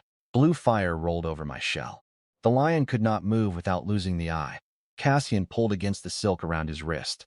Release him. I looked at Elena. Her cheek had already begun to swell. The bond carried one clear desire: do not kill it. Not because the lion deserved mercy, because killing it would destroy us, I understood. I hated understanding. My fangs withdrew. Then I closed my mandibles around the lion's command collar. The enchanted metal cracked. The beast froze. Cassian screamed. No. The collar broke in half. Blue fire vanished from the lion's mane. Its bond with Cassian remained, but the control enchantment around it dissolved. The creature backed away from me. Then it looked at its tamer, not with loyalty, with pain. The collar had not only strengthened obedience, it had punished resistance. Cassian stared at the broken pieces. You ruined a royal artifact. Professor Thorn stepped through the damaged wall. No. She looked at the burns beneath the lion's mane where the collar had rested. He exposed one. The guards saw them, so did Elena. The lion lowered its head, not to Cassian, but away from him. Cassian's face changed again. This time fear became calculation. He pointed toward me. It attacked Academy security. You struck its tamer, Mara said. You have no authority to give one. My father does. Your father is not here. A new voice answered from the stairwell. He is now. Every guard straightened. Boots climbed the stairs at a measured pace. Not hurried, not uncertain. A tall man entered the corridor wearing a black military coat with silver fur at the collar. His hair was the same pale gold as Cassian's, though streaked with gray at the temples. A narrow sword hung at his side. No visible beast accompanied him. He did not need one to fill the space. Duke Alaric Drake. The system tried to measure him. Level concealed. Mana pressure, extreme. Bonded beast, outside detection range. Threat assessment, catastrophic. Elena's father had entered the Black Hollow under this man's command. Only Alaric had returned with a complete report. He studied the ruined corridor, the broken collar, the kneeling guards, Elena's bleeding mouth, then me. His expression did not change, but his heartbeat did. One sharp increase. Recognition. There you are, he said. The words were not meant for Elena. Professor Thorn stepped between us. You entered Academy housing without notice. I received an urgent message concerning my son. Your son committed assault. Alaric looked at Cassian. Did you? Cassian straightened. She concealed a prohibited mutation. Cassian hesitated. Yes. Alaric crossed the corridor. For one moment I expected him to apologize. Instead, he struck Cassian across the face. Harder than Cassian had struck Elena, Cassian hit the wall. No one moved. Alaric adjusted his glove. Never lose control in front of witnesses. Cassian lowered his head. Yes, father, the lesson had nothing to do with violence. Only evidence. Alaric turned toward Elena. You have my apology for my son's lack of discipline. Her hands clenched. She did not answer. His gaze shifted to Professor Thorn. The creature must be examined. It will be reappraised tomorrow. Tonight? Alaric's voice remained calm. The provisions building was damaged. A level 8 mana predator was killed beneath Academy grounds. The student's beast transformed several times within a single day. Do you expect me to believe that? I expect you to respect Academy jurisdiction. He smiled faintly. I respected it 7 years ago. Elena flinched. Alaric noticed. That told him Mara had spoken. His eyes returned to her. Your father was a brave man, the bond filled with hatred. You murdered him, Elena said. The guards went rigid. Cassian stared at her as though she had signed her death warrant. Alaric's expression remained almost kind. Grief often prefers a villain to uncertainty. You were the only survivor. You falsified the report. That is a serious accusation, so deny it. Silence followed. He did not. Instead, Alaric looked at me. Professor Thorn laughed once. That excuse is beneath you, is it? Alaric removed his right glove. A black mark covered his palm, the spider inside the broken crown. larger than the symbol on Mara's disk. Complete, my system convulsed. Evolution authority detected. Hostile seal network identified. Adaptive pathway interference beginning. Pain tore through my body. I fell. Black lines spread across my shell from the places where the mark faced me. My legs locked. Abyss silk hardened inside my glands. The system flashed. Evolution seal active. Trait access restricted. Rapid regeneration suppressed. Brood command suppressed. Web domain collapsing. Elena dropped beside me. What are you doing? Alaric closed his fingers. The pressure increased. My armor cracked without being touched. This creature carries stolen authority. Professor Thorne raised her staff. Alaric's hidden beast moved. A shadow crossed the ceiling. Something struck Mara before her spell formed. She flew through the far wall and vanished into the next room. Elena screamed. The corridor darkened. A creature unfolded from the shadow above Alaric. It had the body of a wingless dragon but no skin. Black chains wrapped around exposed muscle. Its head resembled a wolf skull carved from obsidian, and 6 empty eye sockets burned with violet light. The system could not read its level. It provided only a name. Grave Warden, Bloodline, Corrupted Legendary, Condition, Enslaved. The creature placed one claw beside Alaric. The floor sank. Every guard backed away. Even Cassian looked afraid. Alaric crouched near me. You are not the Hollow Emperor. His voice was quiet enough that only Elena and I could hear. Not yet. He placed the marked palm above my head. The seal pulled at something deeper than mana. It pulled at my evolution itself. Traits flickered inside my vision. Ash beetle heat, rat regeneration. Iron teeth, predator's roar. One by one they began separating from me. Alaric was stealing them. The cruel simplicity of it almost made me laugh. Marcus had stolen my company through signatures. Cassian used status. Alaric stole power directly. Different predators. Same hunger. Elena grabbed his wrist. The Grave Warden growled. Alaric looked at her. Release me. You cannot save it. I already did. He studied her hand on his wrist. Then he smiled. Darius said something similar. The sentence destroyed restraint. Elena drove her burned palm against the symbol. Light exploded through the bond. Her blood touched Alaric's mark. The evolution seal reacted. So did Mara's metal disc. It flew from the desk, crossed the room, and struck the floor between us. The broken crown symbol ignited. My system opened. Compatible authority fragment detected. Tamer bloodline catalyst detected. Absorption possible. Risk, extreme. Potential consequence, forced evolution collapse. Alternative consequence, seal inversion. Elena felt the choice through me. She did not understand the words. She understood the danger. Her hand tightened around Alaric's wrist. Do it, she whispered. I reached for the fragment. The disc dissolved into black light. It entered my cracked shell. Every sealed trait ignited at once. My body stopped obeying form. Legs lengthened, then split. Armor softened, hardened, and tore open. Silk poured from my mouth. Predator's roar escaped through the walls as a pulse of terror. The guards screamed. Alaric's calm finally broke. No. The seal on his palm reversed. Black chains of light wrapped around his arm. He tried to pull away. Elena held on. The system gave me one command. Consume the authority source. I bit his hand. My iron fangs entered the symbol. Power unlike anything I had tasted flooded me. Not biological. Not mana. The right to change. The right to command change in others. The right House Drake had stolen from the ruins and carved into generations of flesh. Alaric struck me with his free hand. The blow shattered part of my face. I did not release him. The Grave Warden attacked. Professor Thorne returned through the broken wall in a storm of dust. Blood ran from her forehead. Her staff had split near the center. She spoke one word. Down, the air became weight. The Grave Warden crashed through the floor. Alaric tore his hand free from my fangs, leaving blood and part of the symbol behind. He staggered. The mark on his palm had become incomplete. A missing section burned inside my body. The system stabilized. Seal fragment consumed. Evolution authority expanded. External suppression resistance acquired. New function unlocked. Trait bestowal. One compatible trait may be temporarily shared with bonded Tamer. Elena was still holding my shell. Alaric drew his sword. The blade came toward her throat. I activated the new ability. Rapid regeneration transferred. The bond blazed. Elena's burned palms healed instantly. The swelling in her cheek vanished. More importantly, strength entered her damaged bloodline. She saw the sword. Her hand rose. She caught Alaric's wrist. Everyone froze. So'd she. Elena had never possessed enough mana to strengthen her own body. Now black threads spread beneath her skin. Web domain shared through the bond. She felt the sword's vibration, the tension in Alaric's shoulder, the movement of his feet. Before he completed the cut, Elena turned under his arm and drove her elbow into the wound on his palm. Alaric hissed. The sword fell. Professor Thorn's staff struck his chest. He flew backward into the corridor wall. The grave warden erupted from the floor. Mara faced it. Take Elena and go. Elena looked at her. Professor now, Alaric rose from the rubble. Blood ran down his coat. His calm was gone. Seal the academy. A horn sounded outside. Then another red barriers rose beyond the windows, covering every gate and tower. The entire campus became a cage. Professor Thorn looked toward the burning lines. The field examination has been moved.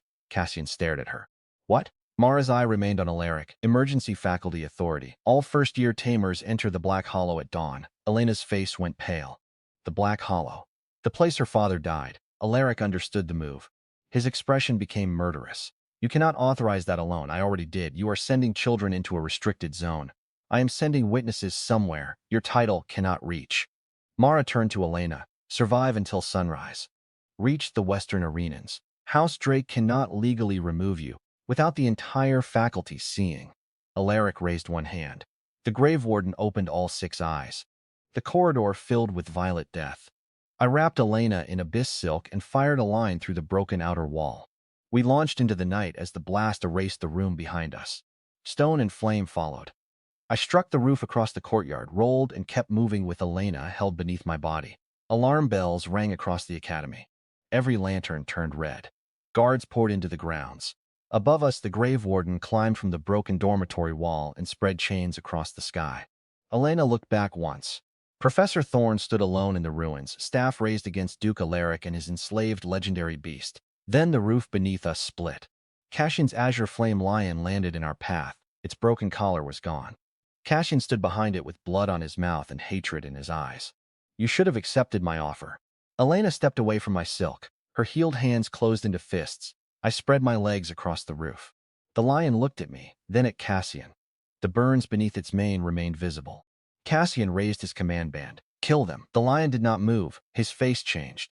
I said kill them. Blue fire returned around the beast. Not from loyalty, from pain. The command band forced the broken collar's enchantment through the bond itself.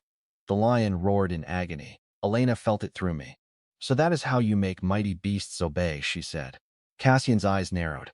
You know nothing about power? She looked at the creature suffering beside him. I know it hates you. Cassian drove more mana into the band. The lion lunged. This time I did not meet it with fangs. I activated trait bestowal. Predator's roar entered Elena. Web domain spread beneath her feet. She raised one hand. Stop. The word carried through every thread on the roof. The lion froze mid-step. Cassian staggered. Elena's voice had entered the beast bond. Not as command. As release. The cracked control enchantment around the lion's soul became visible through my domain. A net of blue chains connected to Cassian's wrist. I understood what had to be consumed.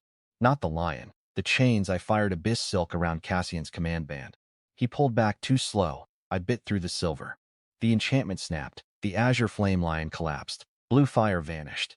Cassian fell to his knees, clutching his wrist. The beast rose slowly. It turned. Cassian stared at it. No, the lion approached to me. Its mane reignited. This flame was different, deeper, freer. Cassian crawled backward. I raised you.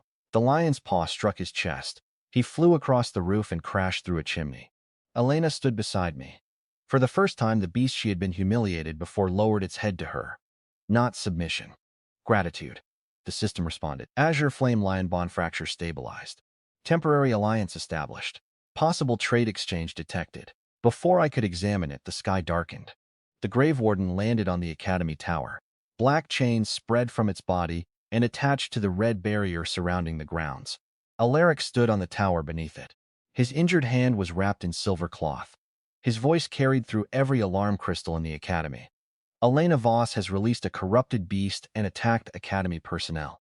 Anyone who captures her before sunrise will receive House Drake's eternal favor. Doors opened across the dormitories.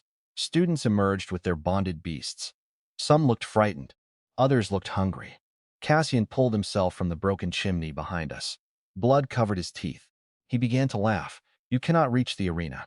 Across the academy, dozens of beasts turned toward our roof. Thunder wolves. Stone bears, venompants, armored birds. Elena looked at the western arena beyond 3 courtyards, 2 towers, and an army of students eager to earn a duke's favor. Then she looked at me. The bond carried no despair now. Only calculation. I felt the same thing we had until sunrise. House Drake controlled the barrier. Professor Thorn was trapped behind us. The Black Hollow waited ahead.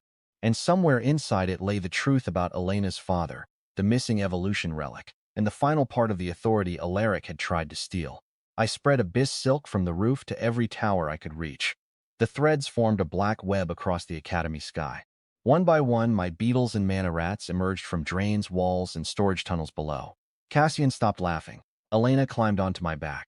The freed azure flame lion stepped beside us. Hundreds of enemies moved through the courtyards. I opened the web domain. Every heartbeat became visible. Every footstep became a signal. Every predator entering my territory became material. Then Elena leaned close to my shell and spoke the first name anyone had ever given me. Arach. The bond accepted it. So did I. At the far end of the academy, the western arena gates began to close. We moved before they could. The first wave reached the roof before we crossed the first tower. 3 Stormhawks descended through the web with metal talons extended. Their riders wore the red-trimmed uniforms of House Drake scholarship students, each one desperate enough to attack a classmate for the promise of noble favor. I felt the birds enter my domain. Muscle tension. Mana gathering inside hollow bones. Arach. The name Elena had given me moved through the bond like a second heartbeat. I pulled one thread. The black web shifted. The lead hawk struck a strand it had not seen. Abyss silk wrapped around one wing and cut through the outer feathers. The bird spun sideways, colliding with the second.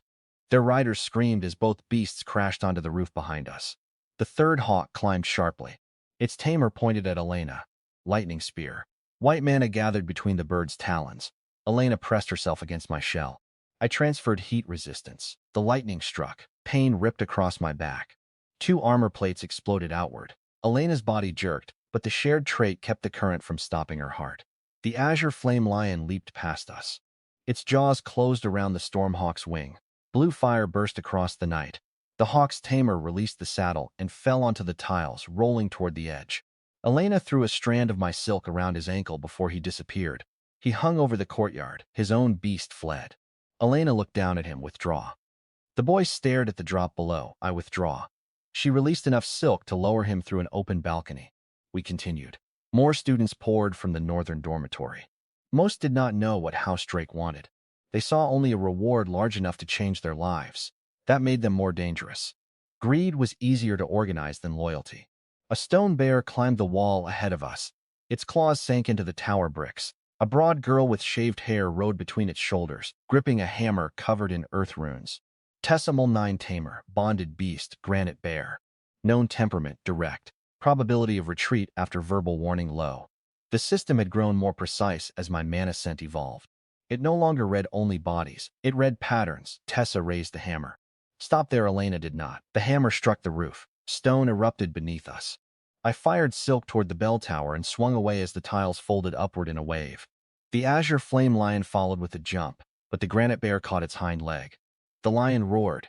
Tessa drew the hammer back for another strike. Elena looked over her shoulder. She is not using a control collar. I felt it too. The bear fought willingly. Not every enemy was a victim. That made the decision simpler. I released Elena onto the bell tower ledge and reversed direction. Tessa saw me coming. Granite wall. Her bear slammed both paws down. A slab of stone rose between us. I did not strike it. I attached silk to its upper edge and pulled myself over. Tessa turned faster than I expected. Her hammer clipped my side and cracked another plate. The granite bear opened its jaws. I entered its reach, my front legs wrapped around its neck. Iron fangs pierced the joint beneath its stone-plated shoulder. Blood touched my mouth. Trait detected. Mineral armor. Earth resonance. Muscular density advanced. Adaptive consumption began. The bear twisted, trying to crush me against the roof. I released before it could. Tessa swung again. Elena's voice crossed the web. Left. I moved before seeing the attack. The hammer missed by inches. Web domain flowed through our bond now. Elena could read the same vibrations I did when we shared enough mana. She saw Tessa's feet shift, felt the hammer's weight, and predicted the strike. We were no longer tamer and beast acting separately. We were one hunting system. I fired silk around the hammer's handle. Tessa pulled. I pulled harder. The weapon left her hands. The granite bear charged. I released Predator's roar through the web. The beast slowed, but its bond with Tessa held firm. It pushed through the fear and kept coming. Respect entered me. Then strategy replaced it. I attached silk to the roof behind the bear. Another strand wrapped around its front leg. A third caught its rear leg. The bear's own momentum tightened all three. Its body twisted. The roof collapsed beneath its weight. Tessa grabbed the edge as she fell. Elena slid from the bell tower and caught her wrist. For 1 second, the two girls stared at each other. Tessa looked at the courtyard below, then at Elena's bandaged uniform and swollen cheek. "Why save me?" Elena strained under her weight. "Because I am not Cassian." The words passed through every strand in the web. Students heard them. So did the academy guards. So did Alaric Drake through the alarm crystals. Tessa's expression changed. She climbed onto the roof with Elena's help. Her granite bear pulled itself from the broken floor below. Tessa picked up her hammer. I prepared to attack again. She turned away from us. "House Drake promised my brother a military appointment." Elena said nothing. Tessa looked toward the tower where Alaric stood beside the grave warden. "They promised." The emphasis told us everything. Promises from powerful men were often only chains made from hope. Tessa faced the students approaching from the eastern bridge. Then she raised her hammer. "Go." Her granite bear stood beside her, the bridge filled with enemies. Tessa smiled without humor. "I will decide how much their promise is worth." We left her there. Behind us, stone thundered across the roof as the first attackers reached her. The western arena gate continued closing. The red barrier around the academy fed mana into the mechanism. Iron doors taller than houses moved inward from both sides. We had perhaps 3 minutes. The shortest path crossed the central dueling court. Cassian knew that. He waited there with 12 students and twice as many beasts. The court was circular, surrounded by white pillars and bronze statues of famous tamers. Moonlight covered the sand. Red barrier lines burned beneath the ground. Cassian stood at the center. His face was bruised from the lion's blow. His command band was gone. A temporary chain of silver runes wrapped around his forearm, connected to a new beast beside him. Not the azure flame lion. A serpent with 2 heads coiled around the nearest statue. Black poison dripped from one mouth. White frost left the other. The system identified it. Twin Calamity Serpent. Bond status forcibly transferred. Original Tamer, deceased. Cassian spread his arms. "You traded one animal for another quickly," Elena said. His smile was thin. The serpent's 2 heads hissed. Through my domain, I felt pain inside its bond. Not the raw burning I had sensed in the lion. This control was colder and deeper, woven into the creature's mana core. Breaking it would take time. Time we did not have. Cassian looked at the azure flame lion walking beside us. "Come back." The beast bared its teeth.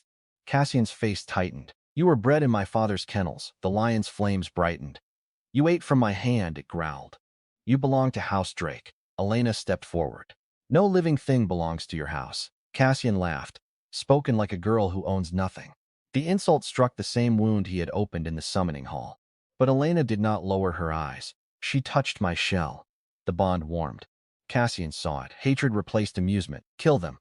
The court erupted. A frost wolf came from the right. 2 armored apes charged from the left. A flock of razor crows descended above us. The twin calamity serpent opened both mouths. Poison and frost crossed the arena in twisting streams. I spread abyss silk. The web caught the razor crows first. Their wings struck invisible strands and folded. They fell into the sand. The frost wolf leaped. The azure flame lion met it in midair. Blue fire crashed against white ice. Steam swallowed half the court. The armored apes reached Elena. She borrowed muscular density. Black lines spread beneath her skin. The first ape swung a fist larger than her torso. She moved inside the strike and pressed one hand against its elbow. Web domain showed her the joint. She turned. The ape's own momentum dislocated its arm. The second grabbed for her. Elena fired a strand of my silk from her palm. Trait bestowal had changed. It was no longer only passive. Our abilities were beginning to overlap. The strand wrapped around the ape's neck. Elena stepped aside and pulled. The beast crashed face first into the sand. I entered the serpent's attack. Poison burned across my armor. Frost hardened it. The two effects fought each other inside my body. The system responded. Conflicting traits detected. Venom corrosion. Cryogenic mana. Adaptive consumption possible through sustained exposure. Damage rising. I continued forward. Cassian students surrounded me. One carried a spear wrapped in wind. Another summoned chains from the ground. A third directed a horned cat toward my injured side. I opened Predator's Roar. This time I did not spread it evenly. I focused it through individual strands. The horned cat received the full force. It collapsed. The spear tamer felt only enough fear to hesitate. The chain user felt none. Different pressure for different prey. Web domain had become more than territory, it was control. I pulled the spear user into the chain spell. The wind blade cut through the summoned links. The chain user lost balance. I struck him with the flat side of one leg and sent him rolling across the court. Elena reached Cassian's. He drew a short sword. She stopped outside its range.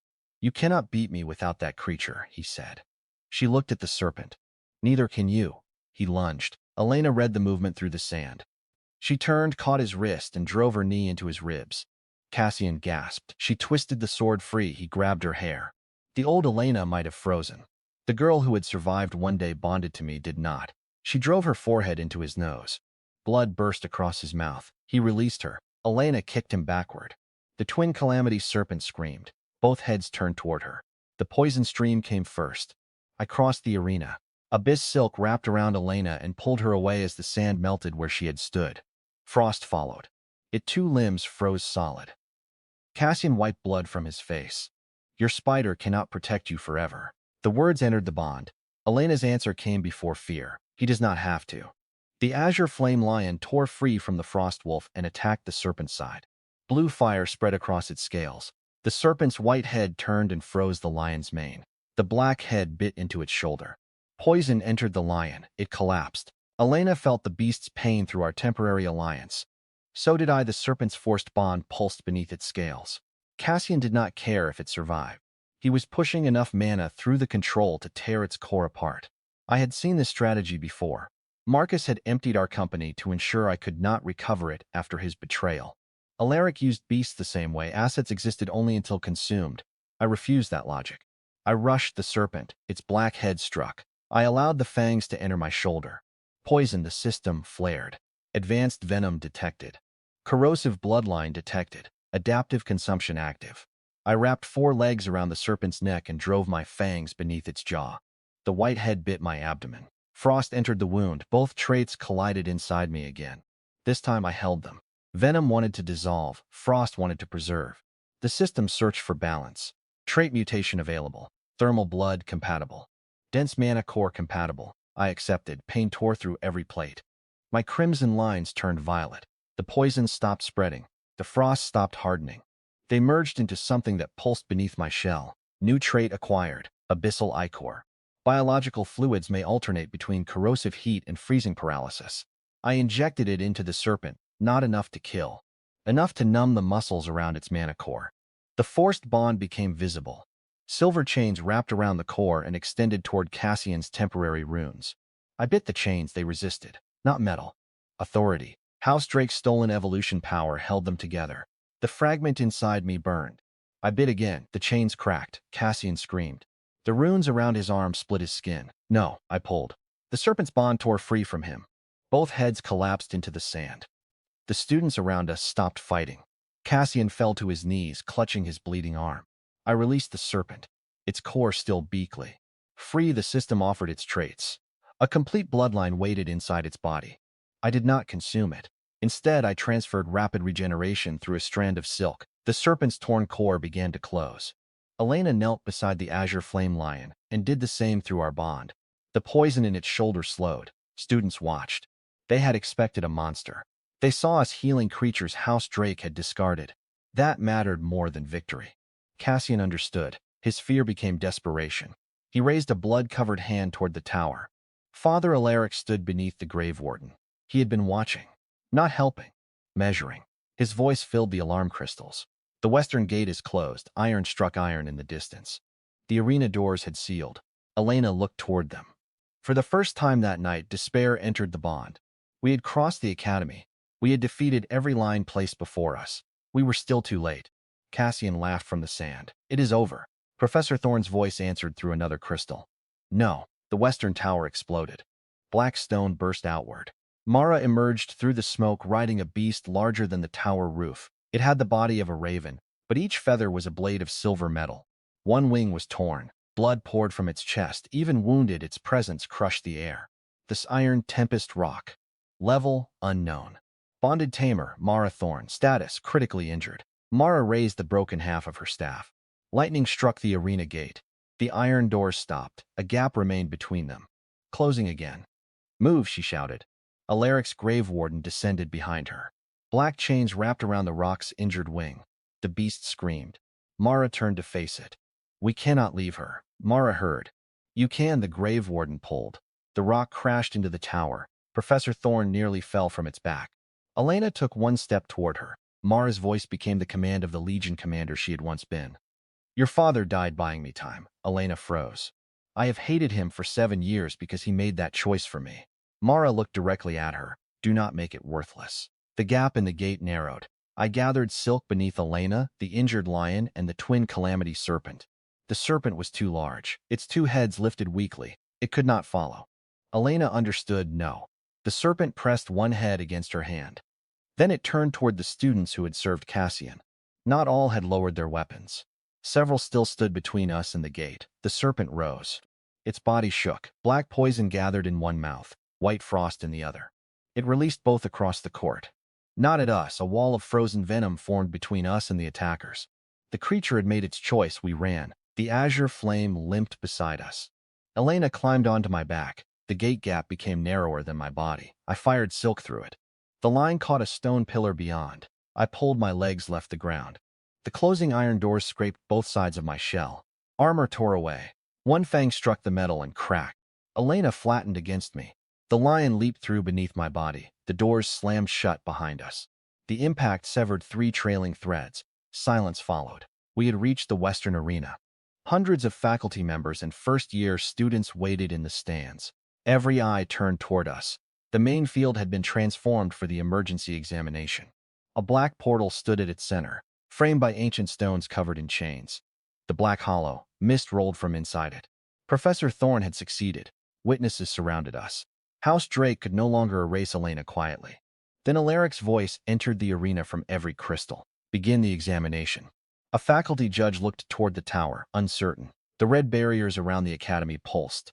The portal widened by force. Darkness spilled across the sand. Students stepped backward. Something moved inside the hollow. Not one creature, thousands. Mara had warned us about a field examination. Arach had turned it into an execution. The portal chains broke. A wave of monsters poured into the arena, cavehounds, bone insects, blind serpents, creatures twisted by the same evolution authority burning inside me. Faculty members raised barriers, but the Red Academy seal blocked their spells. Panic spread through the stands. Arach's plan became clear. He did not need to remove Elena. He would kill everyone with her and call it a catastrophe. The first cavehound leaped toward a group of unbonded students. I opened web domain. Abyss silk spread across the entire arena, every pillar, every stair, every broken chain. The web became larger than anything I had created before. My mana core strained. Cracks spread across it. Elena placed both hands against my shell. Her bloodline opened through the bond. She gave me everything she had. The domain expanded, students felt it. So did their beasts. A single command traveled through the threads, not submission. Formation. The granite bear arrived first. Tessa rode on its back through a broken side entrance. Behind her came the students we had spared on the roofs. The Stormhawk rider, the chain user, the Tamer whose spear I had bitten through. They looked at Elena, then at the monsters. Tessa raised her hammer. Where do you need us? Elena looked over the arena through my senses. She saw every heartbeat, every breach, every frightened student, every creature Alaric expected to die. She pointed. Stone beasts at the portal. Flyers protect the stands. Venom types guard the lower tunnels. Healers stay inside the central web. The academy hesitated, then moved. Not because she held a noble title, because the plan made sense. The granite bear slammed into the first cavehound. Stormhawks lifted children from the lower seats. Marsh vipers wrapped around broken pillars and struck bone insects entering through the cracks. Owen Brask appeared with his gray tusk boar. He met Elena's eyes. Shame crossed his face. She pointed toward the eastern stairs. Hold them. No apology. Not yet. Action first. I entered the monster wave. Iron fangs tore through a bone insect. Abyssal ichor froze a blind serpent from within. My brood emerged from drainage tunnels beneath the arena. Ash beetles attacked the legs of cavehounds. Mana rats dragged injured students into protected web chambers. The crowd saw them. The vermin Elena had been mocked for commanding became the difference between life and death. Above us, the grave warden broke through the arena roof. Professor Thorne and the Iron Tempest rock fell behind it. Mara struck the ground near the portal. She tried to rise, could not. The grave warden landed between her and Elena. Alaric descended along one of its chains, his coat remained perfect except for the blood around his damaged hand. He surveyed the students fighting together. Disappointment entered his face. You continue to mistake survival for victory. Elena stepped from my back. You continue to mistake control for strength. Alaric looked at the web spanning the arena. You borrowed power from a beast. She shared it. Semantics. No. Elena's voice carried through my domain. It is the only difference that matters. The Grave Warden opened its 6 eyes. Every monster in the arena stopped, then turned toward us. The corrupted legendary beast controlled them. Alaric raised his marked hand. The missing section of the symbol burned inside me. Return what you stole. I moved beside Elena. Behind us, students and beasts held formation. Mara lifted her head from the sand. Do not fight the warden directly, Alaric smiled. For once, listen to your teacher. The Grave Warden's chain spread across the arena. Where they touched beasts, control runes appeared. The granite bear roared and turned toward Tessa. The marsh viper coiled around Livia's throat. Owen's boar lowered its tusks at him. The students screamed. Alaric closed his hand. Every bond became a weapon, except ours. The fragment inside me resisted the seal. Alaric saw it. So that is where Darius hid the key. Elena's breath stopped. What? He looked at her with quiet satisfaction. Your father did not enter the hollow to find the evolution relic. The chains tightened around the arena. He entered carrying it. The truth struck through the bond. Darius Voss had possessed part of the authority. House Drake had murdered his expedition for it. But Alaric had not found everything. Elena's damaged bloodline. The catalyst in her blood. Her father had hidden the final key inside his daughter. Alaric extended his hand. Come here, Elena. The Grave Warden forced every enslaved beast one step closer to its own tamer, or watched them tear each other apart. The academy became still. The final trap had closed. Elena looked at the students, at Mara. Then she stepped forward. I caught her wrist with one leg. She touched my shell. Trust me. The same command I had sent her beneath the storehouse returned through the bond. She walked toward Alaric. He smiled. The web beneath his feet moved. Not enough for him to notice. Every thread in the arena had been touching every controlled beast. Every forced chain carried his authority. Adaptive consumption had already begun. I tasted the control network. Ancient. Stolen. Connected directly to the Grave Warden's core. Alaric waited until Elena stood within reach. Then he placed his damaged hand against her forehead. The symbol on his palm ignited. The bloodline inside Elena answered. Black light exploded through the arena. Alaric laughed. I have it. I bit the web. All of it. Every strand. Every chain. Every stolen bond. Adaptive consumption opened without limit. The Grave Warden screamed. Alaric's smile vanished. The symbol on his palm began to unravel. Across the arena, control runes cracked. The granite bear stopped inches from Tessa. The marsh viper released Livia. Owen's boar turned away. Alaric tried to remove his hand from Elena. She caught his wrist. This time there was no hesitation. You should have learned from your son, she said. Her eyes turned black with my web domain. We do not belong to you. The authority network reversed. Every chain connected to the Grave Warden wrapped around Alaric instead. The legendary beast lowered its skull. For the first time, hatred appeared inside all 6 empty eyes. Then it turned toward its master. The Grave Warden's 6 eyes fixed on Alaric. For the first time, the Duke stepped backward. The movement was small. The arena saw it anyway. His control had always depended on certainty. He gave orders because no one imagined refusing.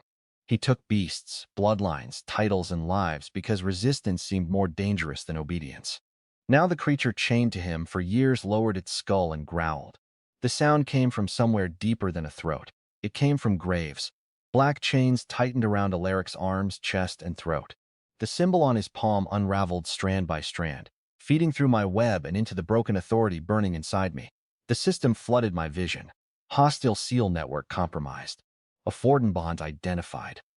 Bond type. Enslavement through pain and identity suppression.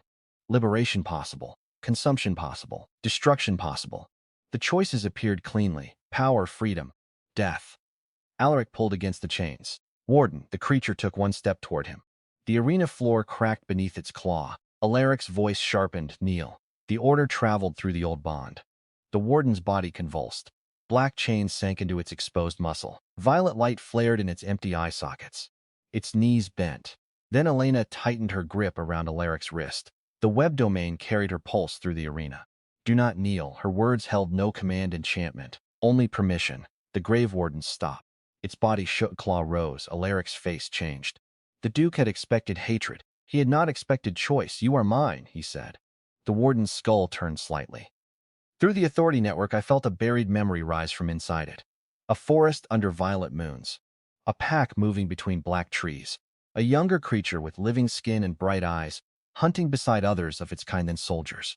Chains, fire, a man in a black coat standing over the bodies. Alaric had not summoned the Grave Warden. He had made it. The beast's original name surfaced beneath layers of paint. Ver, not weapon, not warden. Ver, I sent the name through the web. The creature froze. All 6 eyes flange. No. I sent it again. Ver, the arena threads vibrated with it. Students heard only a low pulse. The beast heard itself. Identity returned before power. That was the part Alaric had never understood. He believed control became permanent when the victim forgot who they had been. But memory did not vanish. It waited. Ver raised its claw. Alaric drew his sword. The blade flashed toward Elena. I moved. Abyss silk wrapped around the weapon and pulled it aside. The edge still cut Elena's shoulder, opening a red line through her uniform. The bond transmitted the pain. My body reacted. Abyssal ichor boiled beneath my shell. Elena did not release Alaric. She looked at the blood on her sleeve, then at him. "My father trusted you." Alaric smiled through the chain around his throat. "He saved Mara. He wasted himself. He hid the key from you." The smile vanished. Elena leaned closer. "And he left it with someone you thought was weak." The authority inside her bloodline opened completely. The effect struck me like a door breaking. My system changed. Tamer catalyst synchronized. Evolution authority incomplete but sovereign. Unique pathway unlocked. Mutual ascension. Bonded Tamer and beast may evolve through shared will rather than consumption alone. My body trembled. All previous evolution had been hunger, consume, take. Adapt. Now another route existed, trust. Share, become. Alaric sensed it. His face went pale. Impossible. Professor Thorne lifted herself from the sand. Blood soaked one side of her uniform. The iron tempest rock lay behind her, breathing shallowly. Darius believed authority was never meant to belong to one creature. Alaric looked toward Mara. "You knew. I hoped. You let his daughter live as a starving commoner while carrying this." Mara's expression hardened. "I kept her where your eyes would pass over her." Elena looked at her. The truth hurt. Protection had looked like neglect because anything else would have exposed her. Mara did not apologize. There was no time. Ver's claw descended. Alaric twisted beneath the chains and drove his sword upward. The blade entered the creature's palm. Violet blood fell across the arena. Ver roared. The force bond surged. Alaric used pain to reclaim control. The black chains reversed direction and wrapped around Ver's skull. The creature turned toward us. Not willingly. Its 6 eyes burned brighter. The system warned me. Enslavement pattern reasserting. Liberation window closing. Authority source must be severed at origin. The origin was not the mark on Alaric's palm. It was deeper. Inside his body, beneath the sternum, an artificial core pulsed with stolen authority. The mark was only an outlet. Alaric had carried the relic inside himself. He had spent 7 years feeding bloodlines into it. Every beast he controlled. Every expedition member who died. Every experiment hidden beneath House Drake. The core had consumed them. Now it wanted Elena. Alaric released her forehead and struck her chest with the flat of his hand. The blow sent her backward. I caught her before she hit the ground. The Duke tore one arm free from the chains. Black light gathered around him. His body changed. Silver veins spread over his face. Bone pushed through his shoulders. The sword fused into his right hand, becoming a blade of black metal. The stolen core opened. Power rolled across the arena. Students collapsed. Beasts whined and lowered their heads. The system analyzed him. Alaric Drake, artificial evolution host, level indeterminate. Integrated bloodlines 47. Authority stability failing. Current state, forced ascension. Threat assessment, catastrophic. He looked less human with each heartbeat. A scaled plate formed over one eye. Claws replaced the fingers of his left hand. A second jaw split the skin along his neck, opening beneath his collar. Alaric smiled. "You think evolution is freedom?" His voice overlapped with growls, hisses, and cries from stolen creatures. "It is ownership. The strong decide what the weak become." Elena stood beside me. Blood ran down her shoulder. No, she touched my shell. "The weak decide whether the strong deserve to survive." Alaric attacked. I opened web domain. He crossed half the arena before the first vibration reached me. Too fast. His fused sword struck my front leg. Armor split. The limb fell. I fired silk around his waist. He tore through it without slowing. Elena borrowed muscular density and moved toward his blind side.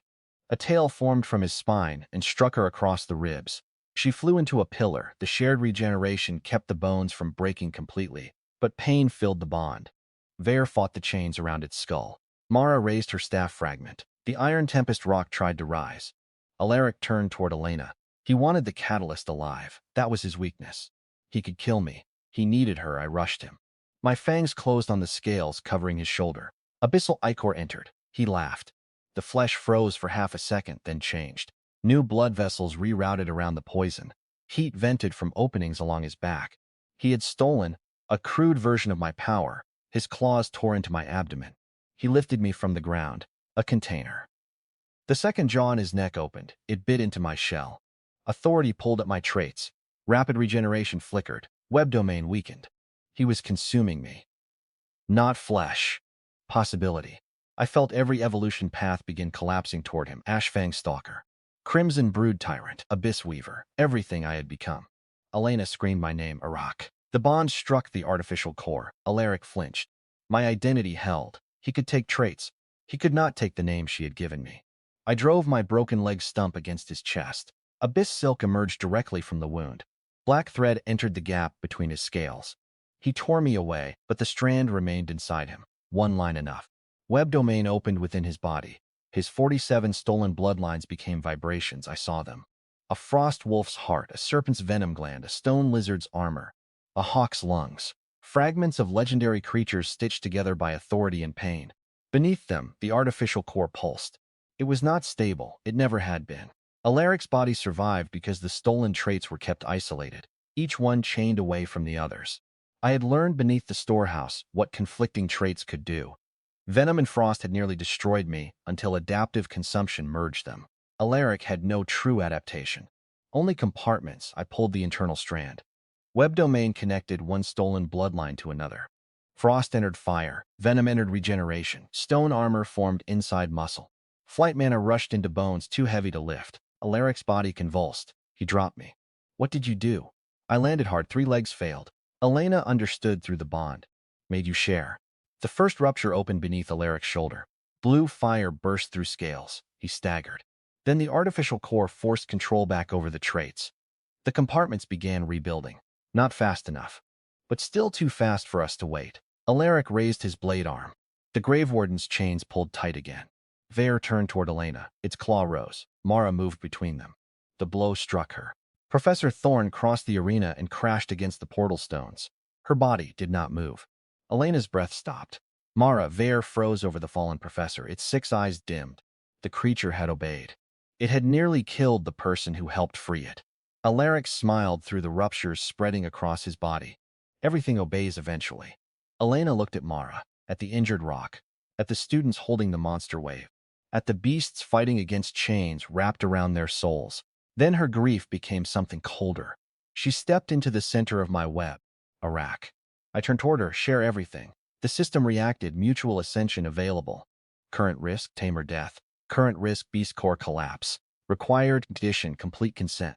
Elena felt the warning. So did I. She placed both hands against my head. I choose you. The words passed through the bond. No contract forced them. No bloodline required them. Choice made them real, I answered. Everything opened. Rapid regeneration entered Elena. Muscular density, heat resistance. Predator's roar. Web domain. Abyssal Ichor. Iron fangs could not transfer, but their strength became something else inside her hands. At the same time, her bloodline entered me.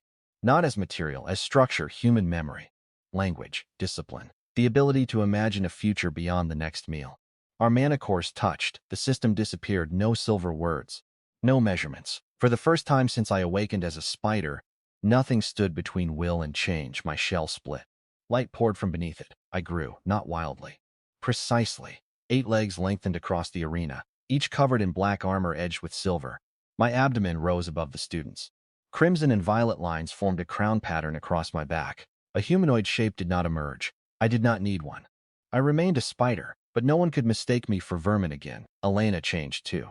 Black silk wrapped around her uniform, forming light armor across her shoulders and arms. 8 thin lines of mana spread behind her like spectral limbs. Her eyes turned dark silver. The bond named the form, Sovereign Weaver and Ascended Tamer. Not master. Not pet. Alaric stared upward. No, the same word he had spoken when Vare remembered its name.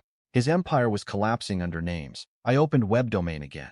It covered the entire academy, every tower, every dormitory, every tunnel, every student, every beast.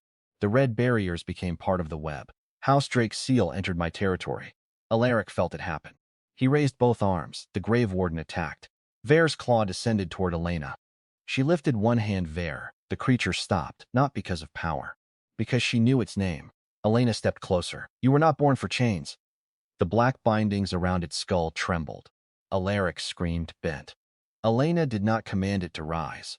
She only spoke. Choose. The arena waited. Vare looked at Alaric, then at Mara's motionless body, at the iron tempest rock trying to crawl toward its tamer, at the chains embedded in its own flesh.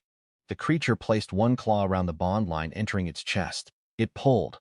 Black chains tore through muscle. Violet blood poured across the floor. Alaric convulsed. The bond resisted. Vare pulled again. The line snapped. The sound was quiet. Alaric screamed loudly enough for both of them. The Grave Warden collapsed. Free. The artificial core inside Alaric cracked. All 47 stolen bloodlines surged at once.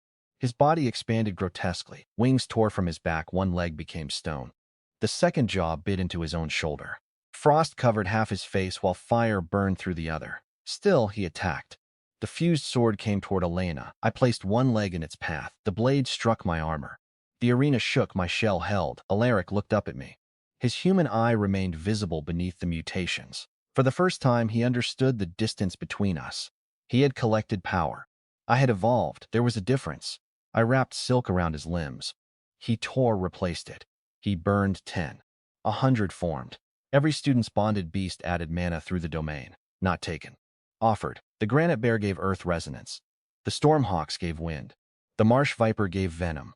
The azure flame lion rose beside Elena and released blue fire willingly into the web.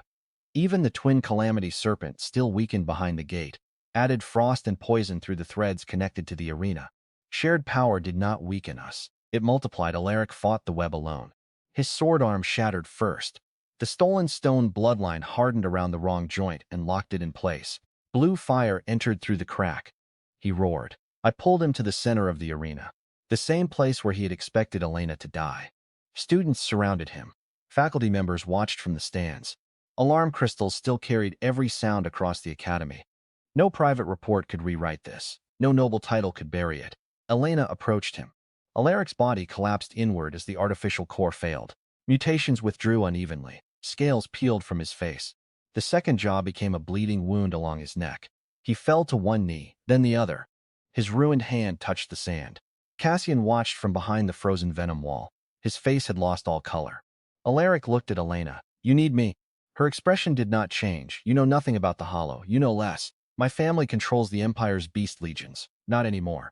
They will tear this academy apart. Then they will join you. He laughed weakly.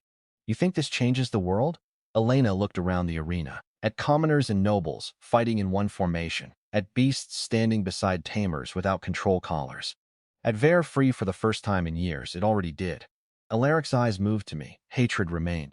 But beneath it lived something smaller. Confusion. He could not understand why I had not consumed everything available. Why I had spared the viper. Why I had freed the serpent. Why I had shared power instead of hoarding it. His entire life had been built on the belief that strength meant taking. My existence disproved him. He reached inside his coat. The movement was slight. Web domain revealed it instantly. A black crystal rested near his heart. The final authority shard. He crushed it. The black hollow portal opened fully. Darkness exploded through the arena. A shape moved behind the broken gate. Larger than the Grave Warden. Larger than the arena. The portal stones bent outward as something pressed against reality. The Hollow Emperor. Not the creature itself. Its remnant, a mass of mouths, shells, wings, eyes, and unfinished bodies fused into a storm of uncontrolled evolution. Alaric laughed blood into the sand. If I cannot own it, none of you will. The remnant entered. Every beast in the arena screamed. Traits began tearing from their bodies toward the portal. The thing consumed at a distance. A stormhawk lost its feathers. The granite bear's armor cracked and lifted away. The azure flame lion's blue mane stretched toward the darkness. My own shell began peeling. The remnant had no identity, only hunger.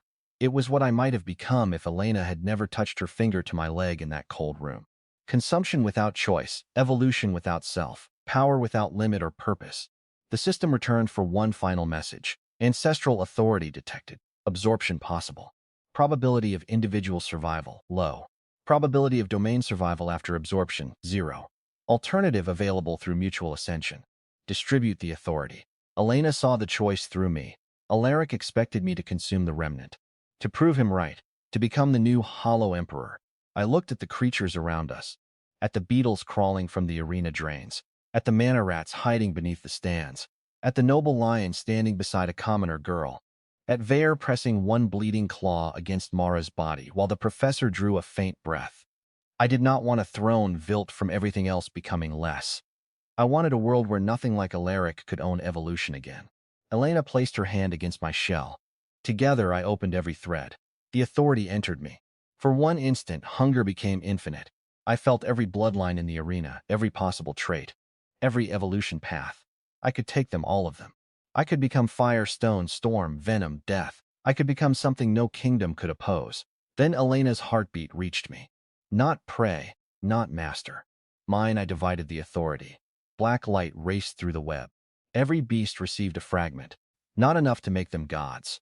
Enough to make their futures their own. The granite bear's cracked armor reformed in a pattern no crystal had recorded. The marsh viper grew silver lines along its scales. The stormhawk's feathers returned sharper and lighter. The azure flame lion's blue fire turned white at the center. Vare's exposed muscle covered itself in dark living armor. Across the academy, control collars shattered. Command bands split, forced contracts burned away. The hollow remnant screamed. It had expected one mouth. It found thousands of wills. The distributed authority pulled it apart. Each creature reclaimed what had been stolen from its kind.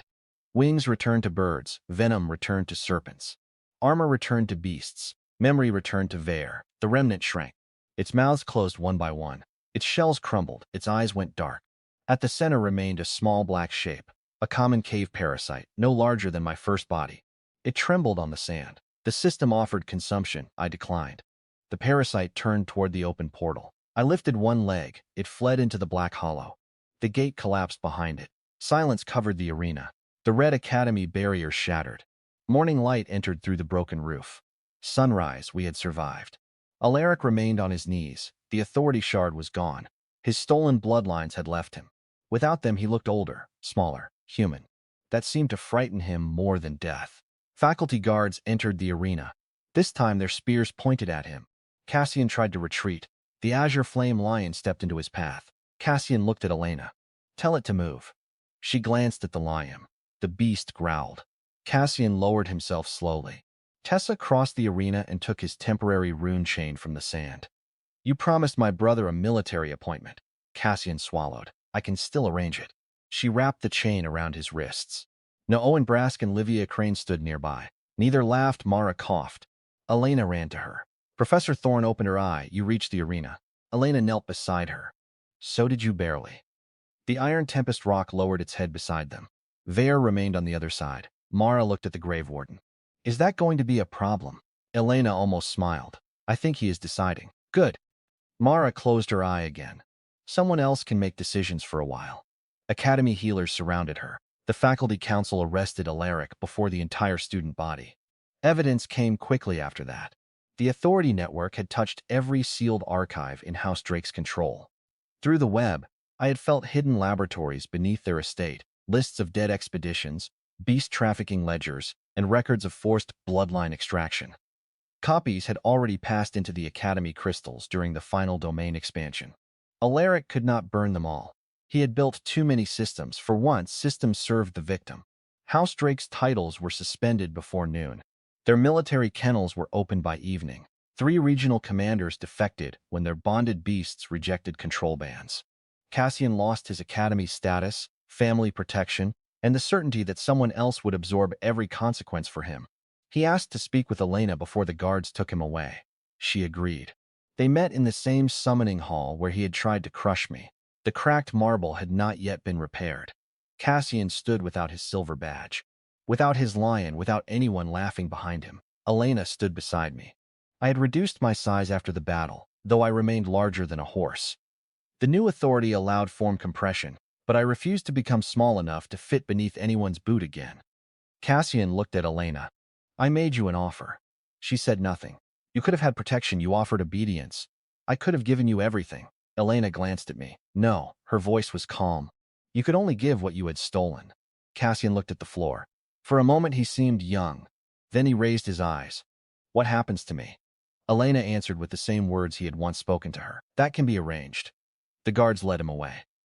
Alaric's trial took place before the Imperial Council. He denied nothing. Not because he felt guilt, because he still believed history would eventually vindicate strength. When the judges asked Elena to testify, she brought Darius Voss's expedition badge from the chamber beneath the storehouse. Professor Thorne had identified it among the remains. Elena placed it on the council table. My father died because he believed power should not be owned by people like Alaric Drake. The chamber remained silent. He was right. Alaric looked at her across the hall. You think you won because beasts obey you willingly. Elena turned toward him. No. Then she gave him the quiet sentence he would carry into the rest of his life. I won because they do not have to. He was sentenced to imprisonment beneath the imperial citadel, stripped of title, property, and access to bonded creatures. For a man like Alaric, death would have been easier. The academy changed. Not incidents, moved slower than monsters. But control collars were banned from training grounds. Forced bond transfers became criminal offenses. Commoner students gained representation on the faculty council. Professor Thorne became acting headmaster despite claiming repeatedly that she hated administration. Tessa's brother received a military appointment based on merit after refusing House Drake's falsified recommendation. Owen apologized to Elena. Badly. Livia apologized better. The twin Calamity Serpent returned to the wild after its core healed. The Azure Flame Lion remained at the academy by choice. It slept outside Elena's classroom and ignored anyone who tried to claim it. Vare disappeared for 3 weeks. Then it returned carrying a wounded creature from the Black Hollow and left it at Mara's door. No one called it Grave Warden again. As for my brood, the ash beetles multiplied beneath the academy walls. The mana rats became expert thieves. Though Elena insisted we call their activities resource redistribution, I disagreed, privately. The field examination was rescheduled 1 month later. The appraisal crystal stood in the center of the repaired hall. Students gathered around it. Whispers followed us. Not laughter. Elena placed her hand on the crystal. I stood beside her. The light rose. Species unknown. Growth rank unmeasurable. Combat potential unmeasurable. Known abilities insufficient data. Bloodline self-created. Evolution path unlimited. The crystal cracked. Professor Thorne stared at it, then at me. That was expensive. Elena smiled. He does that. The hall laughed. This time we laughed with them. I looked toward the high windows where sunlight crossed the floor. In my first life, I had believed survival meant becoming too valuable to betray. In my second, I learned value was never protection. Power was not protection either. Power without trust only built larger cages. Elena rested one hand against my shell. Through the bond came the same warmth I had felt when she used her final medicine on a dying spider no one else considered worth saving. The world still held monsters. Some wore fangs, some wore noble coats. Some hid inside systems and called themselves inevitable. I was no longer afraid of them. I had 8 legs, an army beneath the floor, a tamer who refused to kneel, and an evolution path with no end. Others had received mighty beasts. Elena had received me. They had laughed because they thought that made her unlucky. They never understood. She had not summoned the weakest creature in the hall. She had summoned the last thing their world would ever be able to control.